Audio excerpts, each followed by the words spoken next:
Honorable Kieran James. Yes.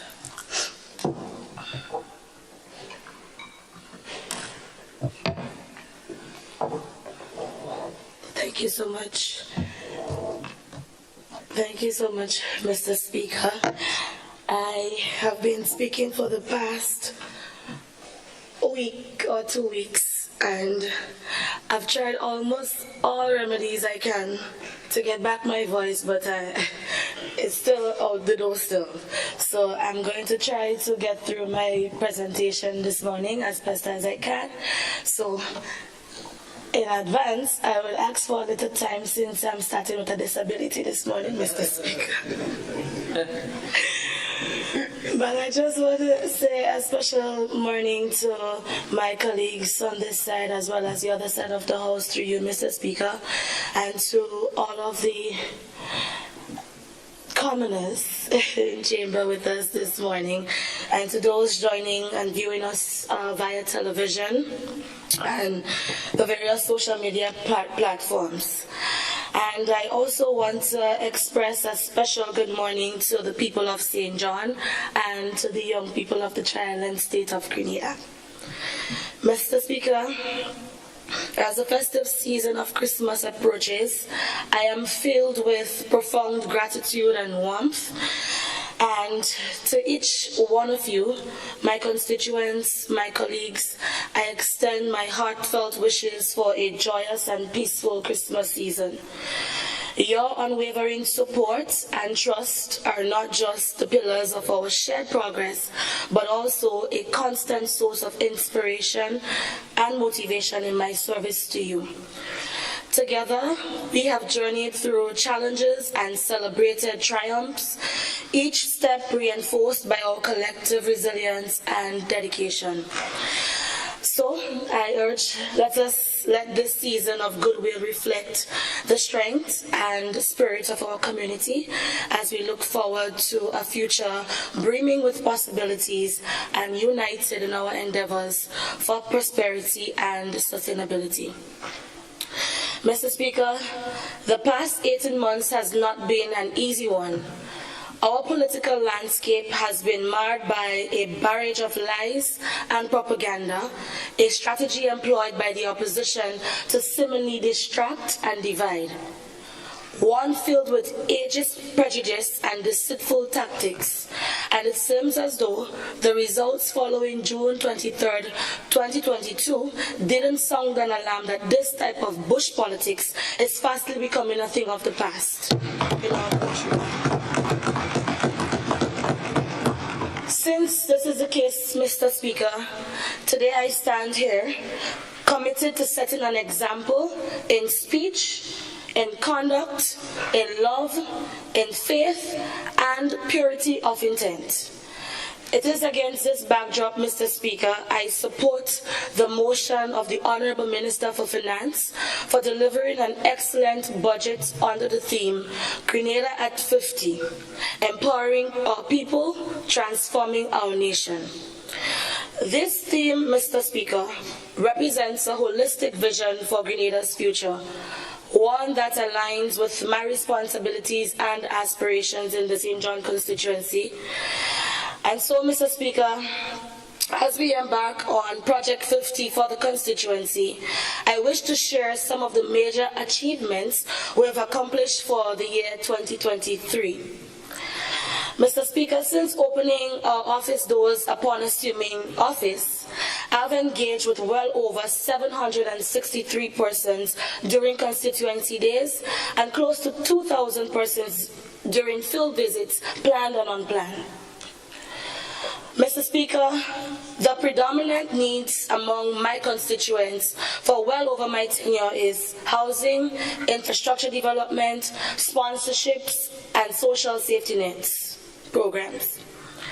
Mr. Speaker, under the Housing and Bathroom and Toilet Program, a total of 42 homes and 13 sanitary facilities were constructed. It is important to note, Mr. Speaker, these numbers does not include the 55 constituents who've only received material assistance.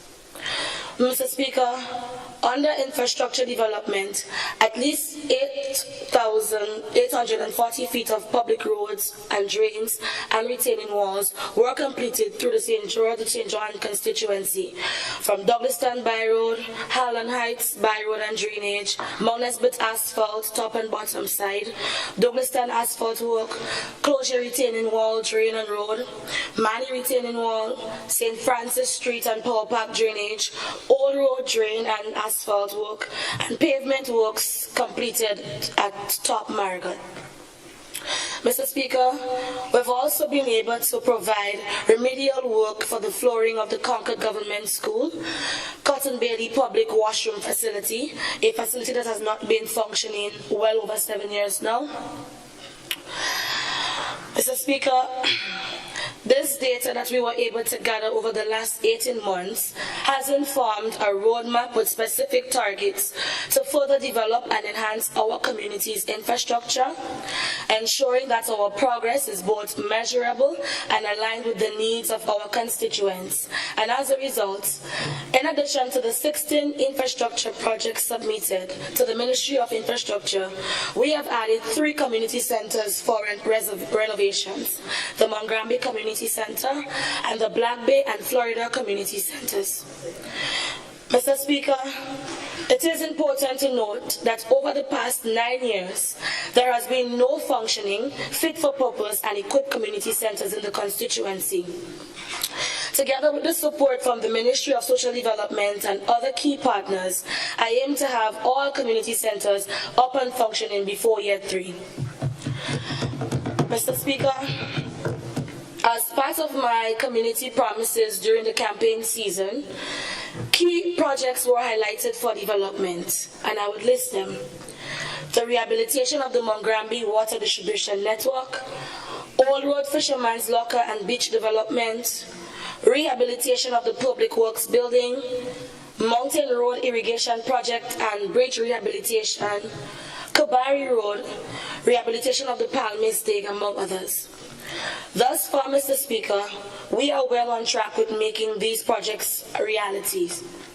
Grant funding support was secured in approximately $40,000 from the JEF funds and the Global Water Partnership Caribbean earlier on this year, and work has commenced with the support of the Mongrambi Water Committee and residents of Mongrambi. And I want to say and place on record my heartfelt thanks to my former transition lead for her unwavering support in supporting my vision and making this a reality for the people of Mongrambi. Mr. Speaker, the Old Road Fisherman's Locker and Beach Development, we've successfully hosted the first rounds of consultation with the residents and the fishers. A proposed plan was shared, and it is expected that in the first quarter of 2024, consultations will continue and we will break ground before the year ends. This initiative, Mr. Speaker, has been one that affected and that the fishermen have been clamoring for well over 5 years now. Mr. Speaker, another huge aspect of our community's needs is the constant request for support or sponsorships for sporting activities, specific sector requests, among others. To date, Mr. Speaker, through personal and financial support from friends and key personnel, I've been able to support community-led initiatives amounting to a total of $93,300 East dollars. Mr. Speaker, we've been able to provide tremendous support for our fishers in St. John through the distribution of top-class radios, GPS, and other needed fishing gears for their vessels. The first of its kind of this initiative was in March 2022 and June 2023. This initiative, Mr. Speaker, will be extended in 2024 at a much larger scale. Mr. Speaker, another big win for the constituency under education for 2024 is the rebuilding of a state-of-the-art primary school for the Florida Government School, an institution, Mr. Speaker, that has been ignored for many, many years. Through the NTF, the Florida Government School was selected as one of 2 schools that work will commence on next year. I say thanks to the Ministry of Education for hearing my plea and making this a reality for the people of Florida, Loreto, and surrounding areas, and the overall constituency. Mr. Speaker, through government's free tuition policy, almost 200 students attending both TAMCC and NULO are recipients of this great initiative. Mr. Speaker, as it relates to healthcare within the constituency, we are well on our way to accelerating our efforts for 24-hour service to be provided. For the first quarter of 2024, the Ministry of Health has pledged its support to providing more specialized services at the polyclinic facility with an extended operating time. We say thank you to the Minister for his continued support and assistance. Mr. Speaker, in the dynamic landscape of governance, the hallmark of a truly progressive administration is in its commitment to transparency, inclusivity, and citizen engagement. Our government, with profound pride, stands as the only administration post-revolution that has constantly opened the corridors of power to the voices of the people through an unprecedented number of public consultations, including town halls and other participatory forums. As we approach the initiation of further major projects for my constituency, we will continue this tradition of dialogue and consultation. Our constituents will not only be kept abreast, but will be active participants in the decision-making process regarding these projects. Their status, potential impacts, and benefits will be shared with full transparency. Simultaneously, Mr. Speaker, transforming our nation calls for a shift in how we approach development at a national or ministerial level.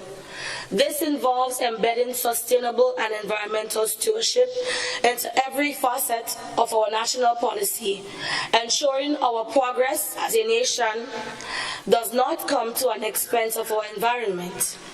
It is about creating a Grenada that is not only more resilient to climate challenges, but also a leader in sustainable practices and renewable energy use. Mr. Speaker, enhancing climate resilience, environmental sustainability, and renewable energy has been listed as one of 4 specific areas of interventions underpinning the 2024 budget. Mr. Speaker, I am confident that my team and I see them here this morning, good morning to you guys. We have carefully studied what was to know, Mr. Speaker, that we have the capacity and the resources to achieve our ministerial mandate for 2024. Mr. Speaker, my ministry's portfolios are cross-cutting across all economic sectors, and I can assure you that my ministerial team, the hard-working staff, who I thank and appreciate dearly, is mindful of the stewardship expected from all of us, not only in the ministry, but also for our stakeholders at the community level, and most importantly, the private sector. We give account based on the principle that we must utilize our natural resources and assets in a sustainable manner for future generations. Mr. Speaker, the allocation for the portfolios underneath my ministry for the fiscal year is $10,794,633, of which recurrent expenditure is $3.5 million and capital expenditure is $7.2. The mission of the ministry, Mr. Speaker, is to be the premier agency of government, mainstreaming climate, biodiversity, environment, and renewable energy interventions in partnership with the public and private sector, civil society, mobilizing resources and leading actions that will minimize the impacts of climate change at all levels of society. Our vision is to be a nation that is a model of sustainable development for small island developing states, while the environment is protected and preserved for the use and enjoyment of present and future generations. In order to achieve the mission and vision, Mr. Speaker, we have embarked on a journey since last fiscal year to implement an ambitious policy and legislative agenda. For climate resilience and the environment, we have successfully updated and held consultations on our National Adaptation Plan. We have developed and approved through Cabinet our resource mobilization strategy.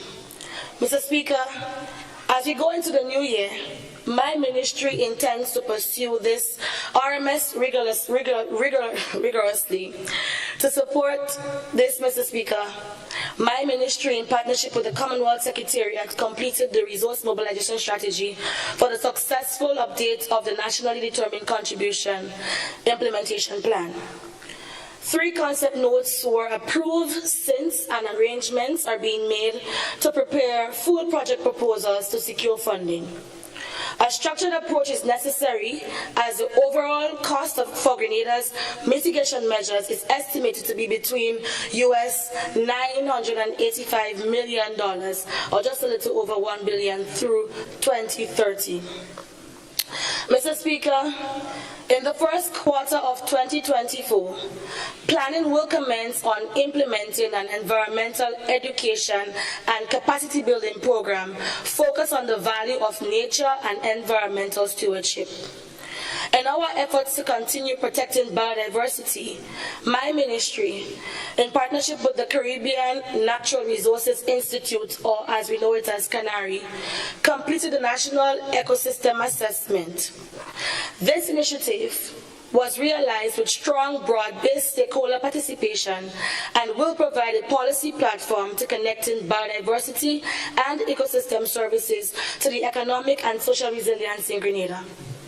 Mr. Speaker, I would like to place on record that this achievement is a significant milestone, as Grenada, Carriacou, and Petit Martinique proudly stands as the first small island developing nation, or states, to undertake a national ecosystem assessment using the renowned Intergovernmental Science Policy Platform on Biodiversity and Ecosystem Services, or as we acronymize it to be IPBES methodology. Mr. Speaker, I am happy to announce that as a follow-up to this initiative, there will be support towards the execution of the BEST program, to ensure the project is done in a more sustainable and environmentally friendly manner. Mr. Speaker, I now turn to environmental protection and ecosystem conservation. The issues of coastal erosion and sea level rise are affecting our coastal towns and key infrastructure. The IPCC most recent report projects tropical cyclone intensities to increase, with medium to high confidence, and the proportion of these cyclones that reach very high intensity are also projected to increase. It is against that context the ministry continues initiatives that will improve water and wastewater management. This will be done, Mr. Speaker, working with key partners to collect and analyze data to help us better manage coastal resources and support plastic waste management. Mr. Speaker, to date, the ministry commenced actions to work towards a national action plan to end plastic pollution in Grenada and received positive feedback from the initial stakeholder engagement. Oh my God, my voice. Mr. Speaker, my ministry for 2024 is also looking to harness the blue economy and coastal zone management. I am indeed happy, Mr. Speaker, to announce significant strides in our commitment to safeguarding Grenada's natural resources and harnessing our blue economy's immense potential. Mr. Speaker, we are indeed happy to announce for the first time the allocation of financial resources for the staffing and operationalization of the Integrated Coastal Zone Management Unit, as enshrined in the 2019 Integrated Coastal Zone Management Act. So, Mr. Speaker, what this means, since 2019, Parliament passed this act, and up to this day, we have not enacted the main part of that. And so for 2024, Mr. Speaker, we will be taking on that mandate to ensure that coastal zone management gets the attention that it deserves. Mr. Speaker, this specialized team will be responsible for overseeing our coastal areas, enforcing environmental regulations, and promoting responsible development. Mr. Speaker, my ministry will therefore seek to unlock the full potential of our blue economy, offering opportunities for economic growth, job creation, and environmental conservation. We believe, Mr. Speaker, this investment secures a brighter and more sustainable future for our coastal areas and cements our commitments to global environmental stewardship. Mr. Speaker, in keeping with our transformational agenda, my ministry is taking another look at the waste sector with the aim of strengthening our waste management systems and re-examining the potential for recycling the waste that we generate. Mr. Speaker, to this end, the government of Grenada, in collaboration with its development partners, is embarking on several strategic interventions. This includes, Mr. Speaker, the first one, and I want my colleagues on the other side to pay very close attention, because throughout the 2 days of debates, Mr. Speaker, we heard that nothing new came out of this budget, and we heard that everything was already in the pipeline. So it would be very prudent of them to listen since that they don't read. Yes, Mr. Speaker? So the first program that we have is the Recycle Organics program. It is a regional program geared towards the realization of the Global Methane Pledge, for which Grenada is a signatory to.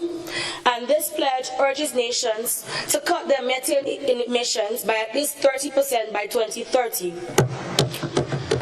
Mr. Speaker, the Recycle Organics project will be implemented in Grenada with grant funding provided by the Government of Canada and implemented with technical support from the Center for Clean Air Policy, or CCAP, through the Ministry of Climate Resilience, Environment and Renewable Energy, together with the Grenada Solid Waste Management Authority, the only statutory body under this ministry. The areas of intervention under this project would include the implementation of organic waste recovery activities at the Perseverance landfill and the Dumfries final disposal site in Carriacou, the scale-up of existing composting facilities, including the Maribo Governmental Propagation Station, the development of an education program for organic source separation at general national level and focused on schools, the completion of a source-level characterization study of urban solid waste to quantify the volume of organic waste generated in comparison with other waste fractions. This program will also see the development of fundamental and key activities for the implementation of the National Solid Waste Management Strategy. The design of a pilot home composting program will also be one of the components under this program, Mr. Speaker.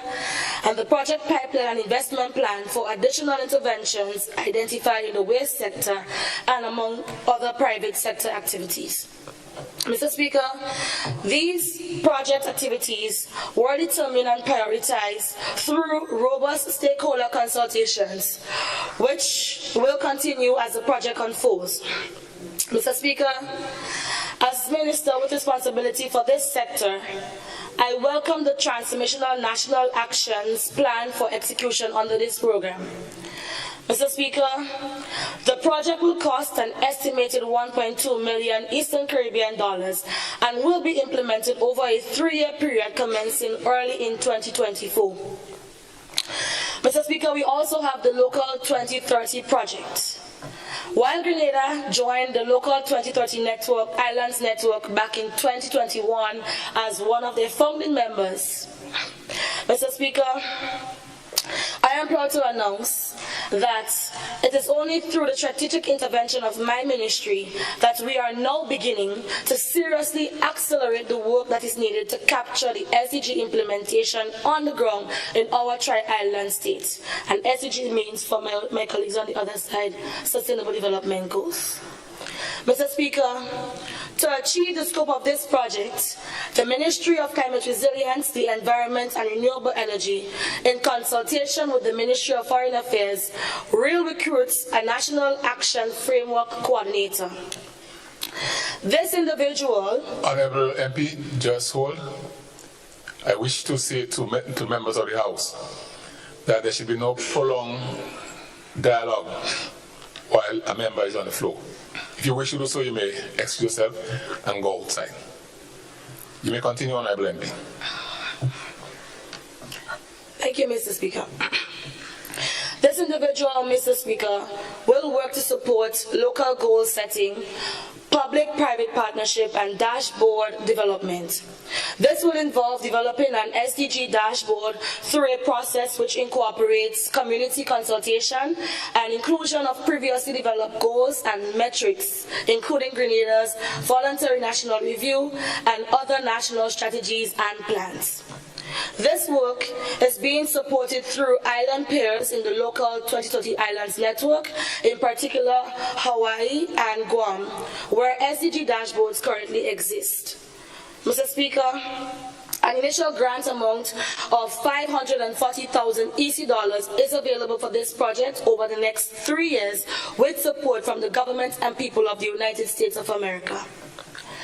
For renewable energy, Mr. Speaker, Grenada remains firm to its express commitment to reducing greenhouse gas emissions by 40% on or before 2030 from 2010 levels. Given our current energy situation, as we are not oblivious to the global trends in high cost of energy prices, and even more so for our very own survival, this administration is committed to building, investing, and accelerating our actions towards transitioning to renewable energy. Mr. Speaker, as mentioned in our program objectives for 2023, we have revised the national energy policy and will continue to forge partnerships to facilitate technical cooperation in energy planning as we advance the energy transition process. Our next step is to provide a corresponding implementation plan. This technical assistance will focus on the concrete steps and actions to achieve the goals and policies during the initial 3 to 4 years, or the period between 2022 and 2026, with a corresponding monitoring framework. The purpose of this is to provide a clear roadmap of concrete solutions or actions that shall enable the timely accomplishment of the goals included in our national energy policy. Mr. Speaker, I now turn my focus to the ongoing renewable energy projects. It is the first time, and it's not my words, Mr. Speaker, but it is the words that is echoed in the circles regionally as well as internationally. It is the first time since well over 10 years, Mr. Speaker, that renewable energy is being considered with so much of high regards by this administration and so much of a high political will to ensuring that we are doing what we say we were going to do in our ambitious targets. And so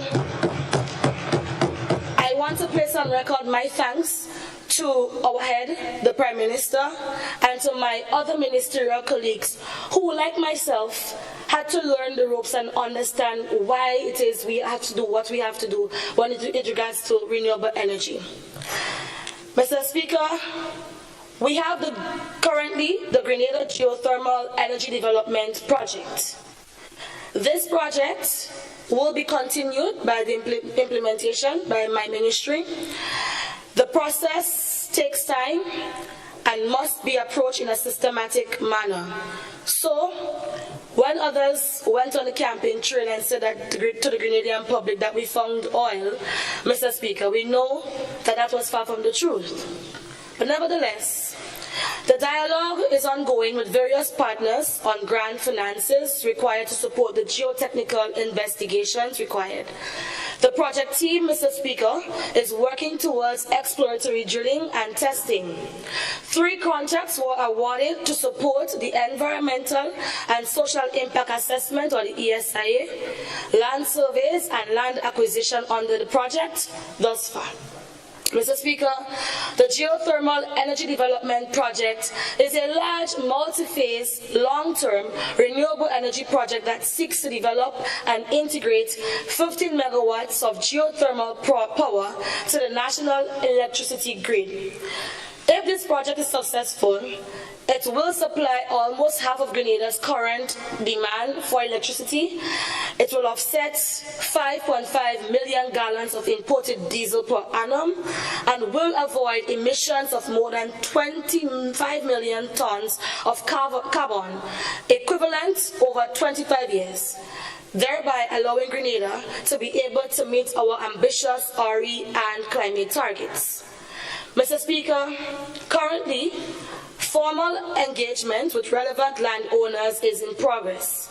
The project is being implemented in keeping with the highest local and international environmental and social standards and safeguards. And to this end, Mr. Speaker, the project has recently held a public consultation to present and discuss the draft ESIA assessment, the draft ESIA report. As implementation proceeds, Mr. Speaker, my government will continue to process of appropriate engagement and consultation with stakeholders at all levels. To facilitate this, Mr. Speaker, my ministry has applied for financial and technical assistance support from the OECS Commission for the development of a comprehensive public information, education and communications campaign that will inform, educate and sensitize the nation on the facts, costs and benefits of the project and its implications for Grenada's renewable energy transformation. Mr. Speaker, to further support the efficient implementation of the project, an interministerial and interagency project steering committee, or we call it the Geothermal Working Group for short, has been reinstated under our new administration and is meeting monthly. Mr. Speaker, in our efforts to accelerate renewable energy within the transport sector, I am pleased to announce that from 2024, all duties, taxes and fees on the importation of electric vehicles as well as charging stations will be removed. Furthermore, only 25% duties, taxes and fees will be charged on hybrid vehicles, providing additional incentives for individuals and businesses. Mr. Speaker, the government will also lead by example in transitioning its existing fleet of vehicles to electric or hybrids. Accordingly, the government will target 100% of all new vehicle purchases next year to be either electric or hybrid. Mr. Speaker, my ministry has since recently submitted to the Cabinet a project for consideration to aid in a greener public transportation sector. Mr. Speaker, as it relates to our solar PV projects, and you heard my colleague on the second day of budget statement gave a little hint within that solar PV project in Limne-Carriacou. The government of Grenada, I would reiterate from last year's budget, the government of Grenada received a grant of US $3.2 million from the United Arab Emirates Caribbean Renewable Energy Project to develop a solar PV hybrid battery storage plant at Limne-Carriacou. Mr. Speaker, like the other countries that were beneficiaries of this project, the project started in the fourth quarter of 2018, 5 years ago. And as with many of their projects, it was stuck, or it was in, or it was outside the pipeline. Mr. Speaker, the benefits of this project, and I really want Grenadians to know that, the benefits of this project are as follows. Once operational, it is expected to achieve savings of 60% in diesel fuel imported to Carriacou for electricity generation, significantly reducing the related carbon dioxide emissions and increasing climate resilience. Currently, Currently, the operations in Carriacou are subsidized by mainland Grenada. This project, when it is commissioned, Mr. Speaker, will have the involvement of local contractors in operation and maintenance of the solar PV hybrid storage plant. Capacity building and hands-on training of local residents is critical, and thank God this administration came into office. We have already started training these technicians in Carriacou and Petit Martinique, as well as the utility company, for the effective management of the plant and sustainability of the project. Mr. Speaker, I remember last year, we just got into office, hot and sweaty as they say, and rookie as they dub us to be. And we had so much of projects that we had to wrap our head around among the various policies that we needed to get advanced for this year so that we can be able to access more projects. And I stood here proud and tall, because that same project committee, coordinator, manager that was there since 2018, it was documented in that report that was handed to me that this project was going to commence in April 2023. As eager as I was, Mr. Speaker, to go to Carriacou to see the first government-owned solar PV plant and to go with something when I'm going in the dialogue to show them that Grenada is interested in the conversation and Grenada is serious this time around for the renewable energy conversations and investments that are available. I was very eager. So in January, I had asked my then PS to arrange a visit with some of the staff that should have known more about the project in the energy unit that didn't know. When we got to the site, I also extended an invitation, of course, through for the Member of Parliament and Minister for Carriacou and Petit Martinique Affairs to also be on board. Because in order for this project to succeed, Mr. Speaker, you have to get everybody. And he has to understand why this project is being done so that he can speak to his constituents. When we arrived at Limne, Mr. Speaker, 2018, 19, 20, 21, 22. There was nothing. Zero. Nothing on the site, Mr. Speaker, other than bare bush and goats. Mr. Speaker, I was embarrassed because I couldn't, in my clear conscience, come back to this house at next budget and say, we are working on this project after 5 years, when all my colleagues in the region have scaled up their project, they have advanced their project, and they use that project as a pilot to gain access to other fundings. So, Mr. Speaker, the rookie in me, or perhaps the youthful exuberance, instantly pulled together a project steering committee involving staff within the Ministry of Energy, Division of Energy, underneath my ministerial portfolio. And in 2 months' time, Mr. Speaker, we were able to get works completed on the ground. We were able to also have the modules tested and shipped to Grenada.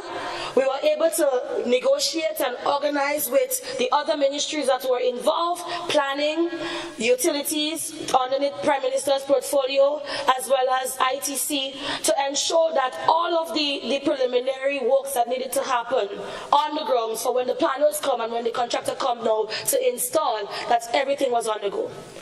Mr. Speaker, by the time we got to, I don't want to lie, June 2023, and I did my third visit at that time to the site, almost 85% of the solar panels were installed.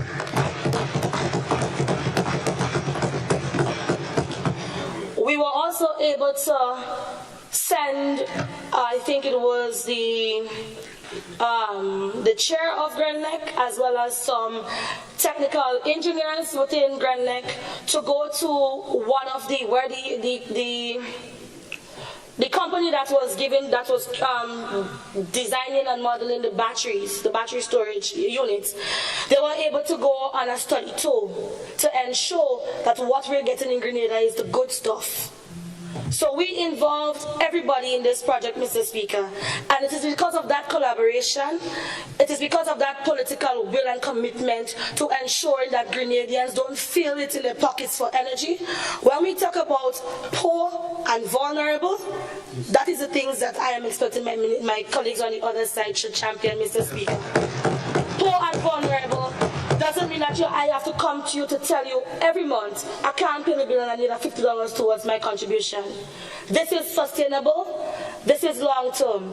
This is not only going to help Grenada meet its targets, but it's actually going to be beneficial for the same poor and vulnerable we always talk about. Mr. Speaker, because of COP28, because of our commitments to the Montreal Protocol, and COP28 is the Conference of Parties, one of the largest climate conferences that occurs every year.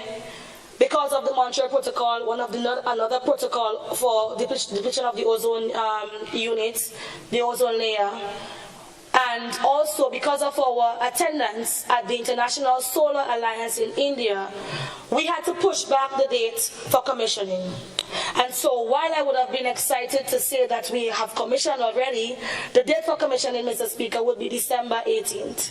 And an invitation will be extended to my colleagues on the other side, as well as my colleagues on this side of the House, so that they too can celebrate with Carriacou. This opportunity for Carriacou to become 100% renewable energy came around 9 years ago. 9 years ago.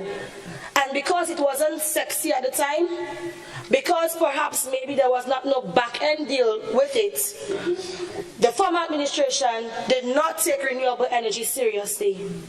And so it was hard, very hard for me, and still is today, Mr. Speaker, to go into international conferences and meetings and talk about Grenada has planned to do X, Y, and Z since 2016.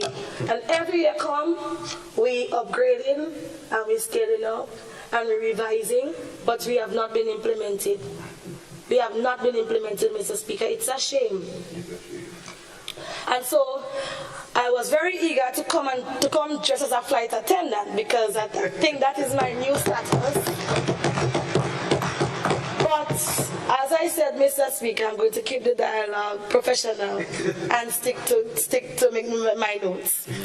But Mr. Speaker, the aim of ensuring that this project goes well is to use Carriacou as well as PT Martinique to have them become 100% renewable.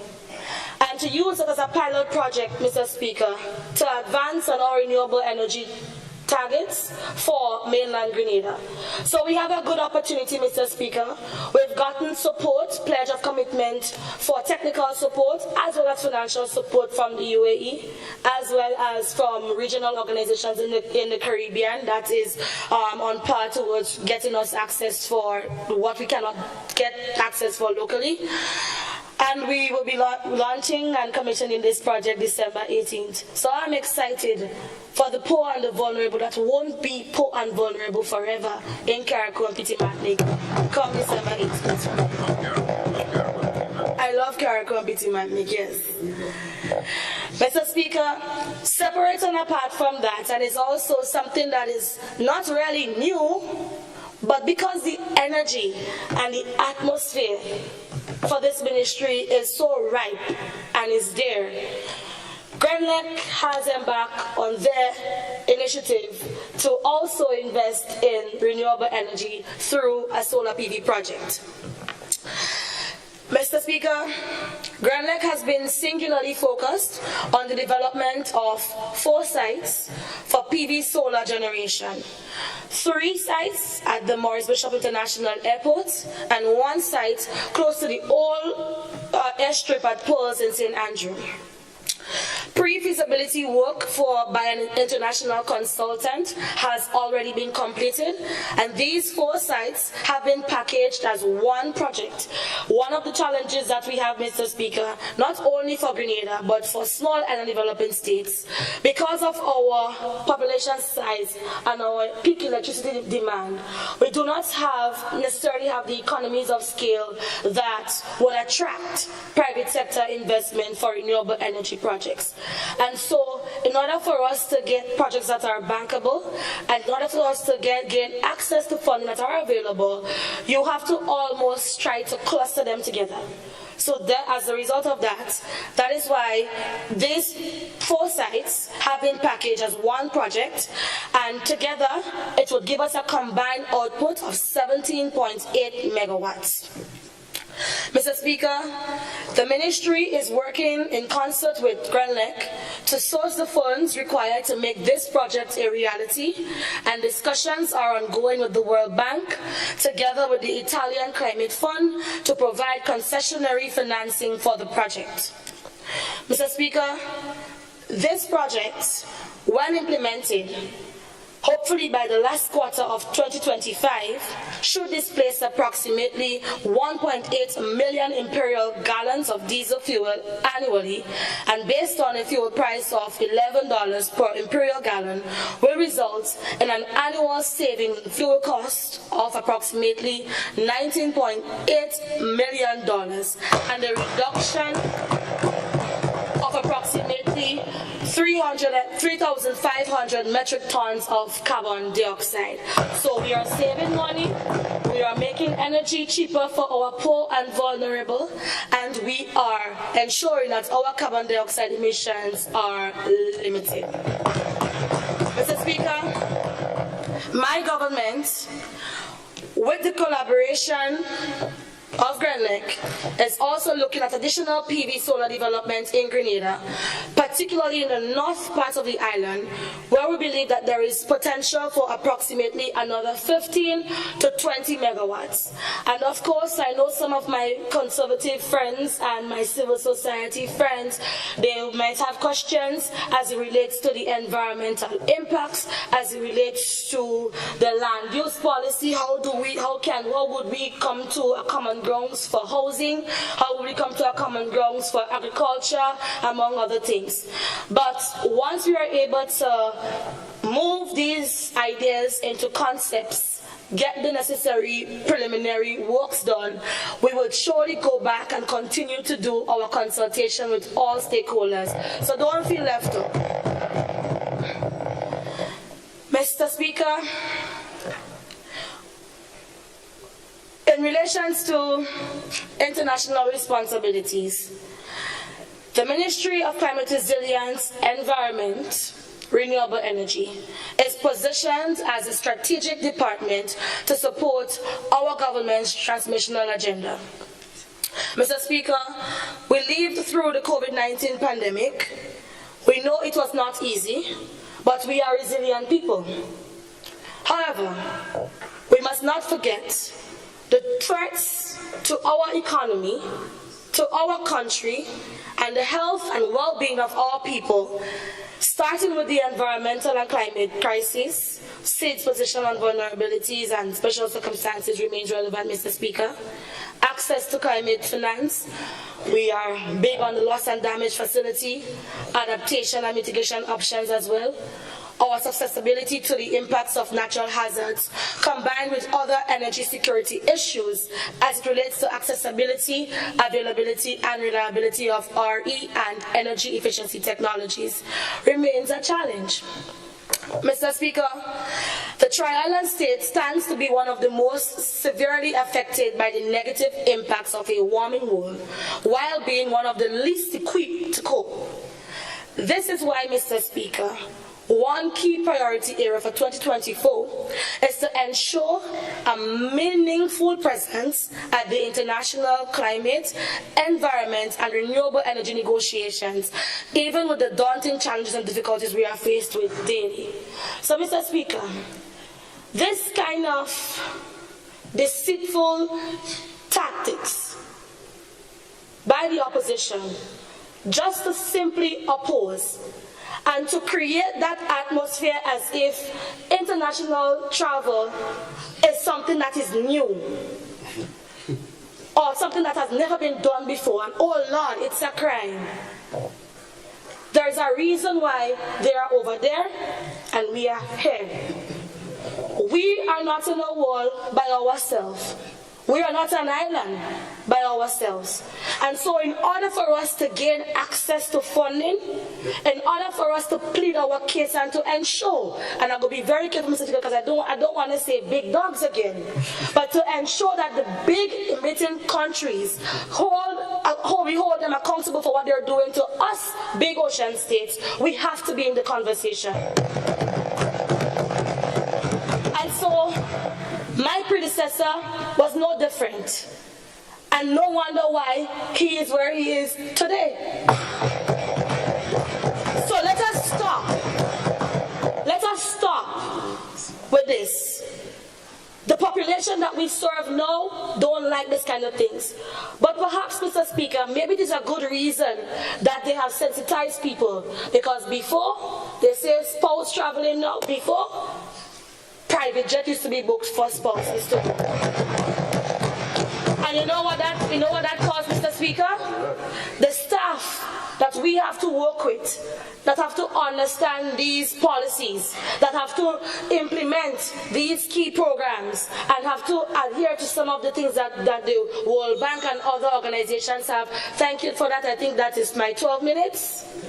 10 minutes? Yes, Honorable Member, you have 10 minutes more to... Thank you, Mr. Speaker. The same staff members that would need to build their capacity so that they too can prepare ministers, they were robbed from this opportunity.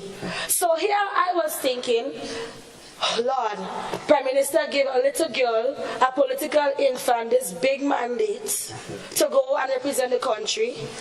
And I am thinking, well, it shouldn't be that hard, because when I look around at my team, at that time it was a very small team, they've been in the service for 20, 40, 30 years.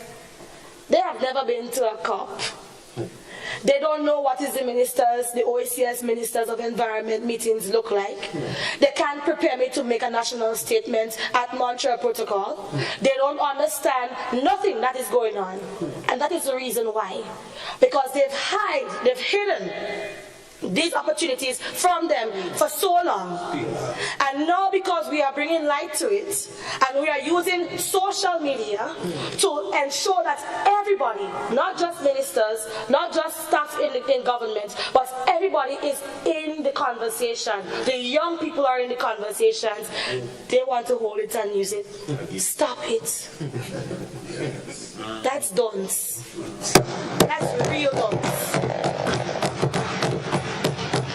And it is very low. And if you have, and I'm speaking to any young person, any young boy or young girl that is watching this today, or that will rewatch this, Mr. Speaker, if you want to succeed in life, you cannot only keep yourself abreast with what is going on just around you. You have to look ahead. You have to look big. You have to think big. Let your dreams scare you. And somebody told me once, if your dreams don't scare you, Kareem, you ain't ready for life yet.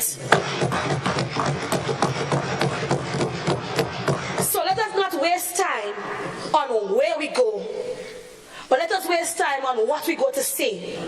Because over the past few years, we have built egos. People feel as though they could just use Grenada as a how do you call this thing?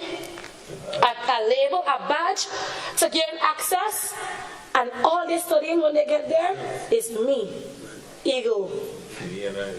This minister and our staff and these ministers were different. And we're leading by example. Mr. Speaker, we recently came from COP. This year, we had one of the largest, or maybe the largest delegation attending COP 28. And we didn't just pick people to go. I know the narrative what they come in with, nothing baseless. We didn't just pick people to go. we have studied, I have watched and monitored and researched all of the outcome documents from the very first COP since before I born. And I, along with my team, we sat down and we looked at everybody's skill sets. We looked and see where our ambitious targets are, what we want to achieve, and we decided to select a damn good team to represent Grenada meaningfully at COP28. Mr. Speaker, some of us went at different intervals. Up to this day, we still have our negotiators, the giants that have been around for many years, still at COP today, carrying on the final leg of the race for us. But it was a great opportunity. For the first time, Grenada was able to get record-breaking side events, and my voice going is an evidence of that. And it was not just empty talk and show and take pictures, as they say. But at the end of these, we were able to forge partnerships and get pledges. And as soon as this budget is over, Mr. Speaker, we would go back to these persons that we met with, that pledged their support, and we are going to advance on implementing those projects that was by the side in the pipeline, because the man right there so will help me on cupcakes. So, Mr. Speaker, we have a mandate not only on the international level, and perhaps maybe it is because of how this ministry was run before, that idea that climate is always outside. I think that's where that started, you know, and they feel so guilty. They're projecting on us. But we also have a local mandate, the most important mandate, because attending these meetings, gaining access to it, becoming members of the organizations, of programs, of projects, that's one part. If you don't implement, you don't get nothing else. And in order for you to successfully implement, the people at the grassroots need to understand what's going on. Because at the end of the day, Mr. Speaker, the environment is our business. This is the only home. This is the only home that we know. So everybody, Mr. Speaker, including those on the other side, have to be involved in the dialogue. So I want to tell them, keep calm and stop that deceitful, cheap politics. Get on board and help me. Hold me more accountable when I go there to ensure that we bring things to the country. Mr. Speaker, so much to say, to be honest, eh? And remember, I like so time. So that's with 2 minutes, and I'll wrap up. But I need to say this, Mr. Speaker. I am pleased to report that over 30 strategic capacity building exercises were held in the ministry this year. Some of these interventions include training of 44 importers of refrigerants in the safe use, handling, transportation, and storage of refrigerants. The launch of the Cool Contributions Fighting Climate Change Phase 2 project supported by the GIZ, and I really want to list it because we don't read it here, Mr. Speaker. Training of 16 custom officers in the control and monitoring of trade in ozone-depleting substances. Installation of one of the world's most energy-efficient AC using natural refrigerants at the Minister's office, that's me. So I have an R290 AC unit in my office, clean energy. We are going to embark on the education aspect and exposing these to persons who import, as well as the consumers who buy AC units and stuff. We want to ramp up these efforts, Mr. Speaker. Mr. Speaker, we had season 2 of our Cooling Champions, featuring the work of female technicians in the refrigeration and air conditioning sector in Grenada. We had held training of 22 refrigeration and AC technicians in St. Andrew in the introduction to refrigeration and AC and in good refrigeration practices. 5 of them were females, Mr. Speaker. Mr. Speaker, We had training and certification of 6 technicians in the internationally recognized refrigerant driving license, or the RDL. 2 were females. Grenada cooling training in natural refrigerants conducted by a German RAC expert. 31 persons were trained, 1 were female. We also had a solar power and AC demonstration project commence at the True Buble Resort. The private sector holding our hand and doing their due too. Hats off to them. We had the 30 in 30 by 30 natural refrigerants campaign. We had 30 rack technicians featured for 30 days, presenting 30 tips about natural refrigerants, and this got global attention. So Little Grenada was on the map for that, Mr. Speaker, highlighting that, yes, we have a skills development or skills the deficit, but we also have technicians here that we are trying to gain, boost them up a little bit and make sure that they are on the right path with the technology and information. Mr. Speaker, we also had training of 26 RAC technicians in St. John in the introduction to AC and refrigeration and in good refrigeration practices. 4 of them were females.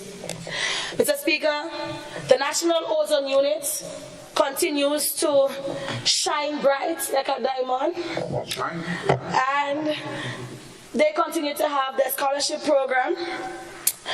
We were able to provide 20 scholarships to TAMCC students pursuing AC and refrigeration.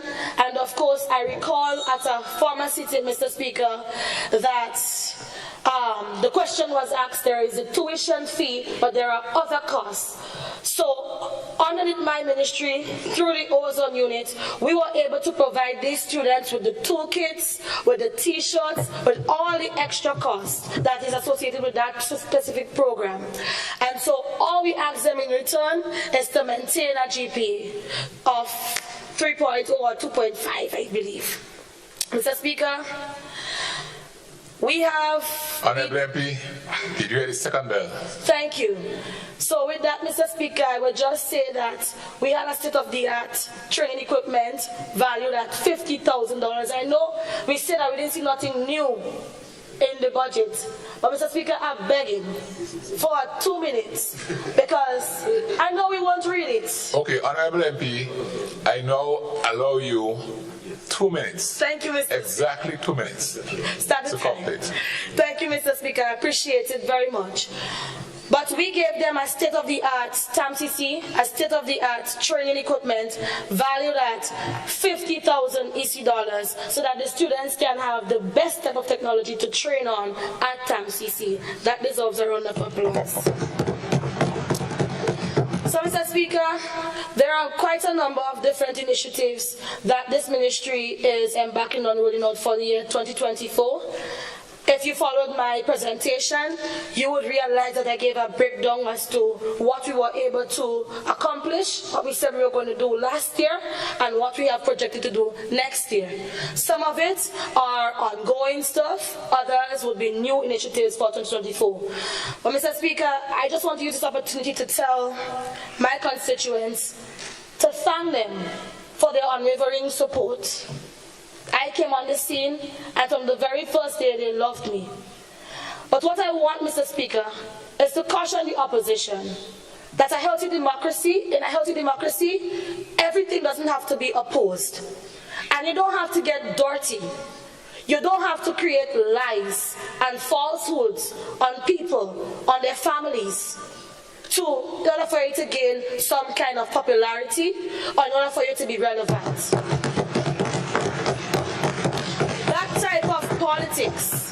That type of politics is the reason why, Mr. Speaker, we are here and they are there. So, my advice would be, Mr. Speaker, to take it from them political infants, them rookies. It might serve you well. Let's keep the debates at a standard. Let us ensure that we debate on the policies and not just oppose the policy, but give recommendations as to how it can be improved, because it would help us grow and it would help Grenada grow and Grenada shine. Mr. Speaker, I also want to leave a word to my female counterparts. Politics and I might have not been around for a very long time in politics, but I study politics very well. And I have seen how ugly, how dirty, how unforgiving politics has been to women. And I caution us, let us be careful how we operate and what we say about ourselves as women in this house, Mr. Speaker. And so with that, I would say thank you for indulging me. I see I still have my voice as strong as, and I would continue to talk for the people of St. John, and I will continue to act in this honorable house on their behalf with my integrity intact. So with that, I wish this house a happy Christmas, many greetings, and send me some invitations. Yes, thank you.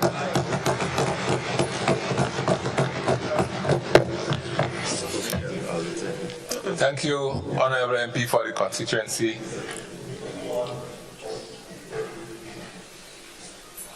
Of St. John. And I now invite the Honorable MP for the constituency of St. Mark to make her presentation.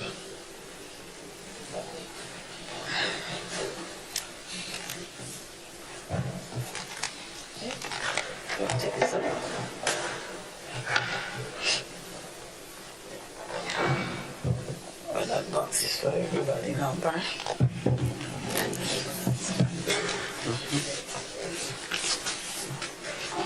Thank you very much, Mr. Speaker. Mr. Speaker, I rise to give my contribution to the estimates of revenues and expenditure as presented by the Honorable Minister for Finance and member for St. Patrick East. Mr. Speaker, like my dear friend before me, I do intend to conduct my contribution with dignity. I do plan to speak the truth. I couldn't bring everything with me in terms of the document for the estimation of revenue and expenditures, but I do have a few pages, should it be necessary, and I beg your indulgence. These are copies of the actual estimate. And Mr. Speaker, I want to end on a note that the member for St. John spoke about us as women doing things with dignity and respecting one another. I want to echo that. And I want to say, let us not make it a this side and another side thing, because both sides have to act with dignity for women. I have committed myself to that, and I hope that others will.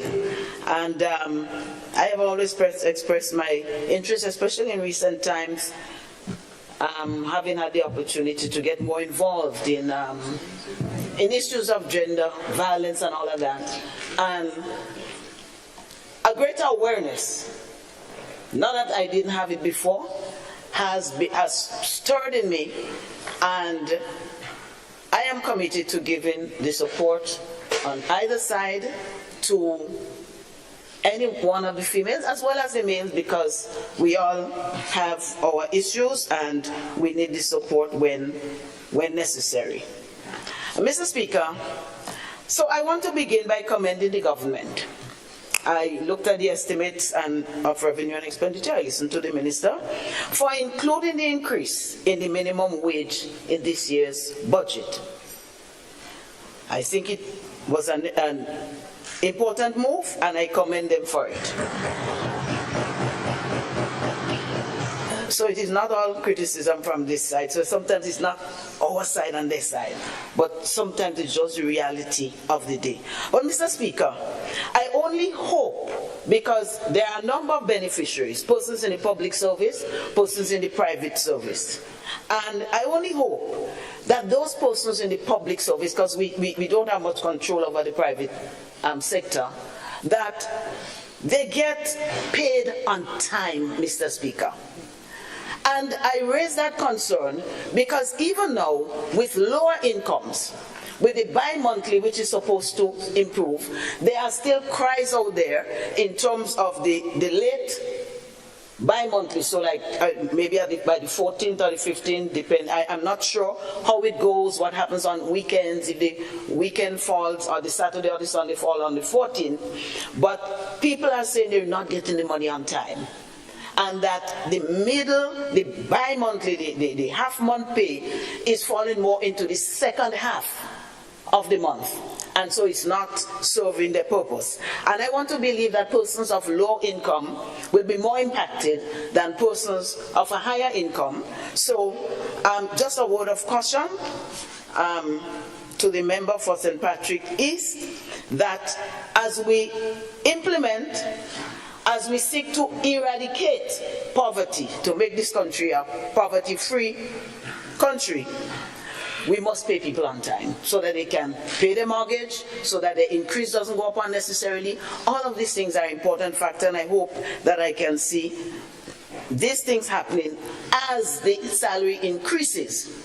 So must the vigilance and the commitment increase so that persons are not negatively impacting. I also want to commend them for including a small sum for the continuation of the Spotlight Initiative. This project was started under NNP. A lot has been done. No, that one was on the pipeline. A lot of work has been done. And your sister next to you, I hope she finds her voice at some time so that she can speak to it, because I need to hear the person who has been in the vineyard speaking about these issues. A lot has been done.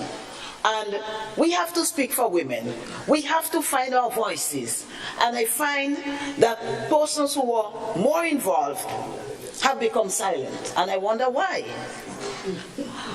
But I applaud the sum. It's a small sum, not the quantity, but the gesture. I wouldn't equate it to tokenism, but I think it's close to that. When I look at the 0.15 or something, so like 150,000, for the magnitude and the importance of that project, I think it is financially underserved, but it is a start. So I compliment them for that. Mr. Speaker, I also think that this is an area that my former colleague would shine in, since the other two areas in which my colleague was involved, which is housing and seed, they have been severely and constantly battered by her present colleagues. And so I think that is an opportunity where I believe certain things were achieved that maybe my colleague can find her voice and speak to these things. Whatsoever things are lovely, whatsoever things are good, let us deal with them. Mr. Speaker, it is easy to speak of collective responsibility, but when you have proudly held the rein for so many years and boasted of achievements, it is sad to hear the deafening silence. So, Mr. Speaker, these areas are of critical importance. Spotlight Initiative, domestic violence, housing, and seed. And I hope to hear something about what was achieved and commitments going forward. Mr. Speaker, I heard resounding table knocks when the restoration of the $150 was announced by the Minister for Finance. I was happy to. We on this side were happy to. I did not hear the sound of protest or or commiseration with the people when it was removed. I never heard some people talk about it in public. So our work was to oppose then, my dear sister from St. John. We had to oppose then because we felt it was necessary. And it's obvious that you feel it was necessary to on that side, because after defending your actions and defending your actions, later on, 18 months later, when it is presented by the Minister for Finance, there is a resounding table knock. So it means then that we knew all along that this was the right thing to do. So just as we would have done some things that are not right, and they will do some things that are not right, when we have done something that is good, leave it there. And don't attack the poor people. We are not the ones attacking them. The people who took the 150 from them are the ones who are attacking the poor and the vulnerable. And if you do not give them that assistance with the seed, and I'm going to talk about this with my constituency, how I've seen a lot of young people, recipients of this, beneficiaries of the seed, and families rise, how that helped them to go to school, and it gave them the support. So now they do not, and we on the road. We are on the road. My dear colleague from St. Andrews, Southwest, we're on the road to eliminating poverty, but it would not be in one sitting of the NDC government. It's going to take a while, and it's going to take everybody. But it must not discriminate which poor gets and which poor doesn't get. It must see people as Grenadians and as citizens and taxpayers, and that everyone deserves consideration and to be given that. Otherwise, we will never eradicate poverty, no matter what we say. Once we start selecting which side gets and which side doesn't get, we will not be able to eradicate poverty. But I have to go back to the knock. What happened here? What caused the change? The change of heart. That statement deserves such a vigorous table knocking. And then why wasn't it defended before? And even if you take it away, it takes you 18 months to bring it back, to realize that persons are suffering negatively impacted by this thing and that they needed it. I just ask myself the questions. Even when we make mistakes, we must be willing to accept it and change it. Some things don't need to take 18 months to change, because some things are changed by the stroke of the pen. Mr. Speaker, we must never let it look as though because now we're happy and that we're going to be getting more money, we could afford to give the 150. And this is what it looks like to me. But it is very sad that we had to wait for us to get. And somebody mentioned that it takes courage to give a hike to your salary increase. It does take a certain measure. But you know what takes real courage? When you speak for the people, without knowing that you're going to get a raise, but knowing that they deserve it and you speak for them anyway, that is what takes real guts and real courage, and we on this side had it. So, Mr. Speaker, I want to be clear about the increase. That was discussed right here, but it was discussed before in the Finance Committee meeting, and subsequently it was discussed with the House Committee. I did write to you, Mr. Speaker, and say I was concerned about some of the procedures, and I wondered how it would be implemented. But I don't want to go into that. I think the increase was a good thing. I welcome it, and I want to go on record as saying that. And someone might ask, do we deserve it? Do we on this side deserve it? And I want to say yes, we do. Have we worked long and delivered? And I would say unequivocally, yes, we have worked long and hard. Mr. Speaker, but I still have a question. Are we the unintended beneficiaries? And I just put some questions behind it. Mr. Speaker, whatever it is, I welcome it. I welcome it because we deserve it. And I'll come back to that again. But Mr. Speaker, I have some concerns though. I am told that our monies, our 5,000 is subject to taxation. And I am told that the members on the other side, their 5,000 is not subject to taxation. Okay, honorable members, just allow the member to continue. Allow her to continue. She is doing a presentation in a budget debate. We see where the opposition comes from. Honorable member, go ahead. Not from the members of the opposition. We see where the hostility is coming from and the arrogance, but we have to get used to it. We have to get used to it. This is an elected government that is there, and we have to get used to that. But Mr. Speaker, I am told that it's 5%. And what I wanted to say, Mr. Speaker, is that we have a Minister for Finance who is going to make a second round, and I am listening to hear the explanation behind it, because I think he owes us on this side an explanation, and he owes the nation an expectation, an explanation if there is a difference in treatment between this side of MPs and the other side. That's all I'm going to ask. Don't shoot me down. Mr. Speaker, I'm looking forward to that. But Mr. Speaker, I want to go further into the budget. And I ask myself, what is outstanding in the budget?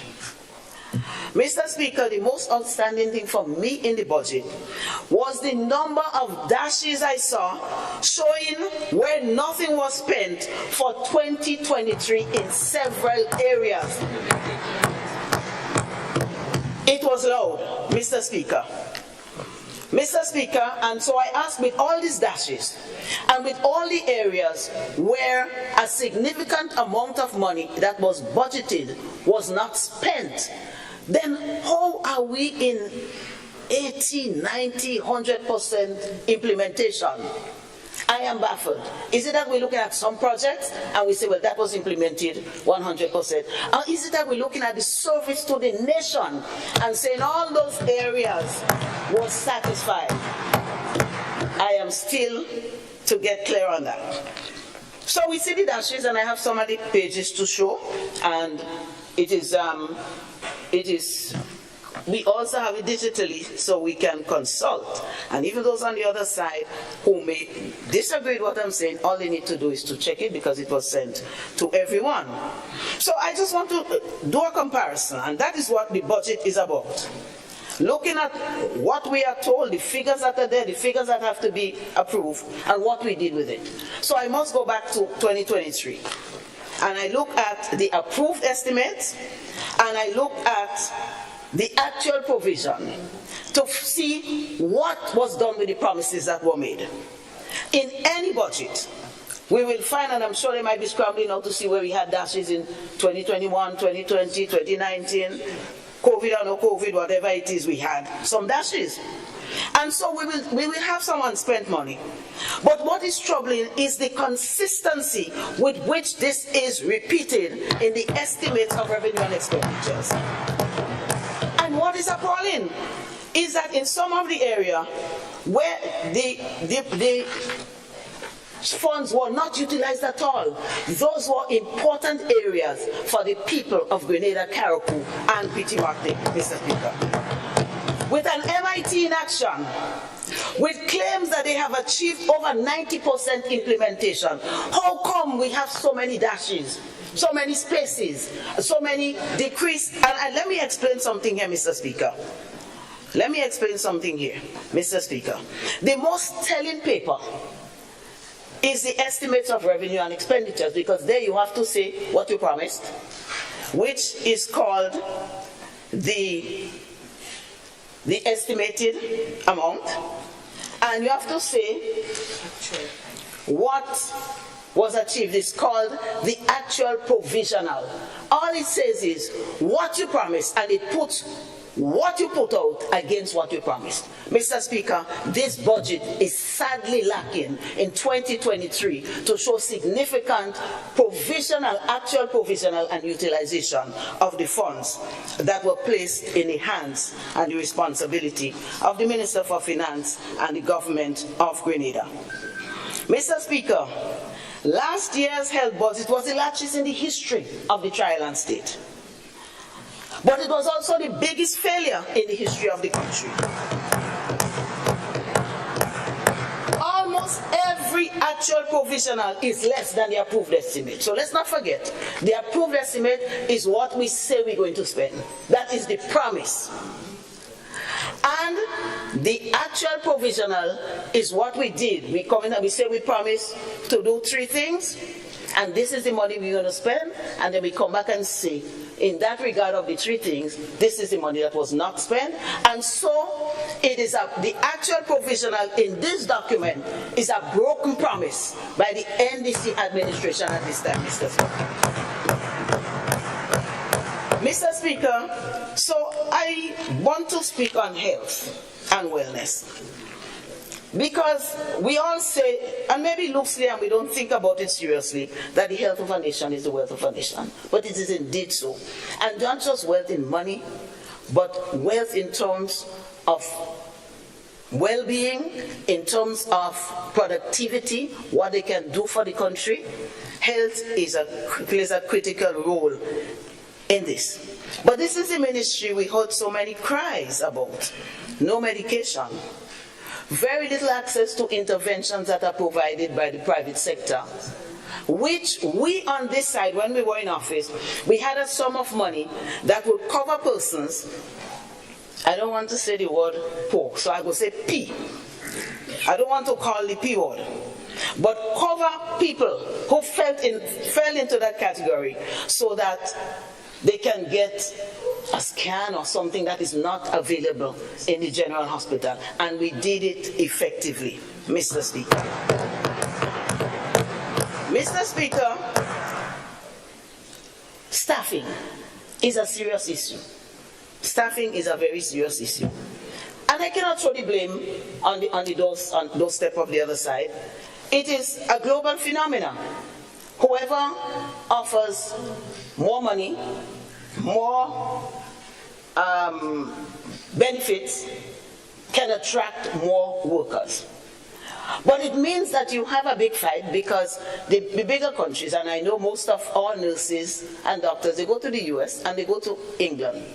And we cannot compete, because the rate of exchange alone, if they got the same salary, they'll be getting, 2.7 times more than what they would get here, plus other benefits and other benefits, which I would not go into in the interest of time. So people go. But the government then made an effort to do a little incentive, $500.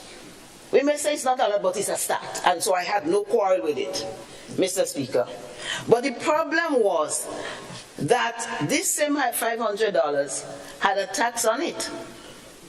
So it didn't end up being the full $500. But my problem was also that the same government who added the $2,000 allowance shortly after coming in, they don't spend 40 years like some of us. Shortly after coming in, they put $2,000, and it's not taxable. So how are you giving people an incentive, and you're taxing them on it, and you incentivize yourself, and you do not pay a tax on it? Maybe more figures, the 2,000. So, Mr. Speaker, the salaries are sometimes very late, as some of them will say, late. You cannot carry on your own personal business with a salary at the time payment being inconsistent. You get it on time sometimes, you don't get it on time sometimes. 1 month falls into the other. And if I am just repeating what the people are saying on the ground, that they are not getting the salaries on time. And these are not people who come to me and ask me for money so they want me to feel sorry for them. But they just ventilating that they have difficulties, and that is why I tend to believe them, but I cannot say, Mr. Speaker. But if that is happening, is it a wonder there is poor staff morale? Is it a wonder that more and more are going? I don't know. We have to watch how we treat them, because they are critical to the operations, the working of the Ministry of Health, and they are critical to our health as well. But Mr. Speaker, the American government did a lot of things on paper. On paper, Mr. Speaker. So now I look, nice table knock. They did a lot of things on paper. So for example, when we look at last year's budget, the approved estimates for 2023 was 35,690,176. So over 35 million. The actual provisional is what you deliver. Is 21,703,333. So I just subtract 21 from 35. That gives somewhere about $14 million. With so much deficit, so much need, then why wasn't that money spent? If it's admin, you need staffing, you go to Princess Alice, you have an ultrasound or something there that has been there for months and not so because you don't have the staff. Couldn't some money have been diverted to pay staff so that the ambulance don't have to be back and forth taking people down to St. George's for to do these interventions when they could easily transport one technical person and have them serve a number of people. Mr. Speaker, General Hospital, 50 million approved. $391,150. Out of that, 46,278,136. But we didn't have medication in the hospital for many times. So even if it's not a huge difference, but approximately 4 million could have done a lot in terms of medication, in terms of antibiotics, in terms of reagents, Mr. Speaker. And up till now, we do not know if the OECS PPS was paid. Up to now, we do not know. We've heard things, but the way things are coming in small bursts, you get now and you feel happy. Well, we have antibiotics, we have this, we have that. And within a week, it goes back down to nothing. So now you see it, now you don't. And there was money there in the estimates and revenues that could have diverted. We sat here in October, I think, to look at the supplementary estimates. That could have been done, monies could have been moved.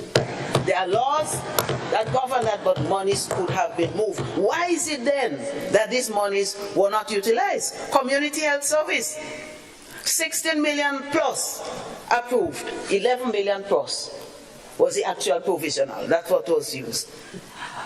But Mr. Speaker, international travel and subsistence, I found it very interesting.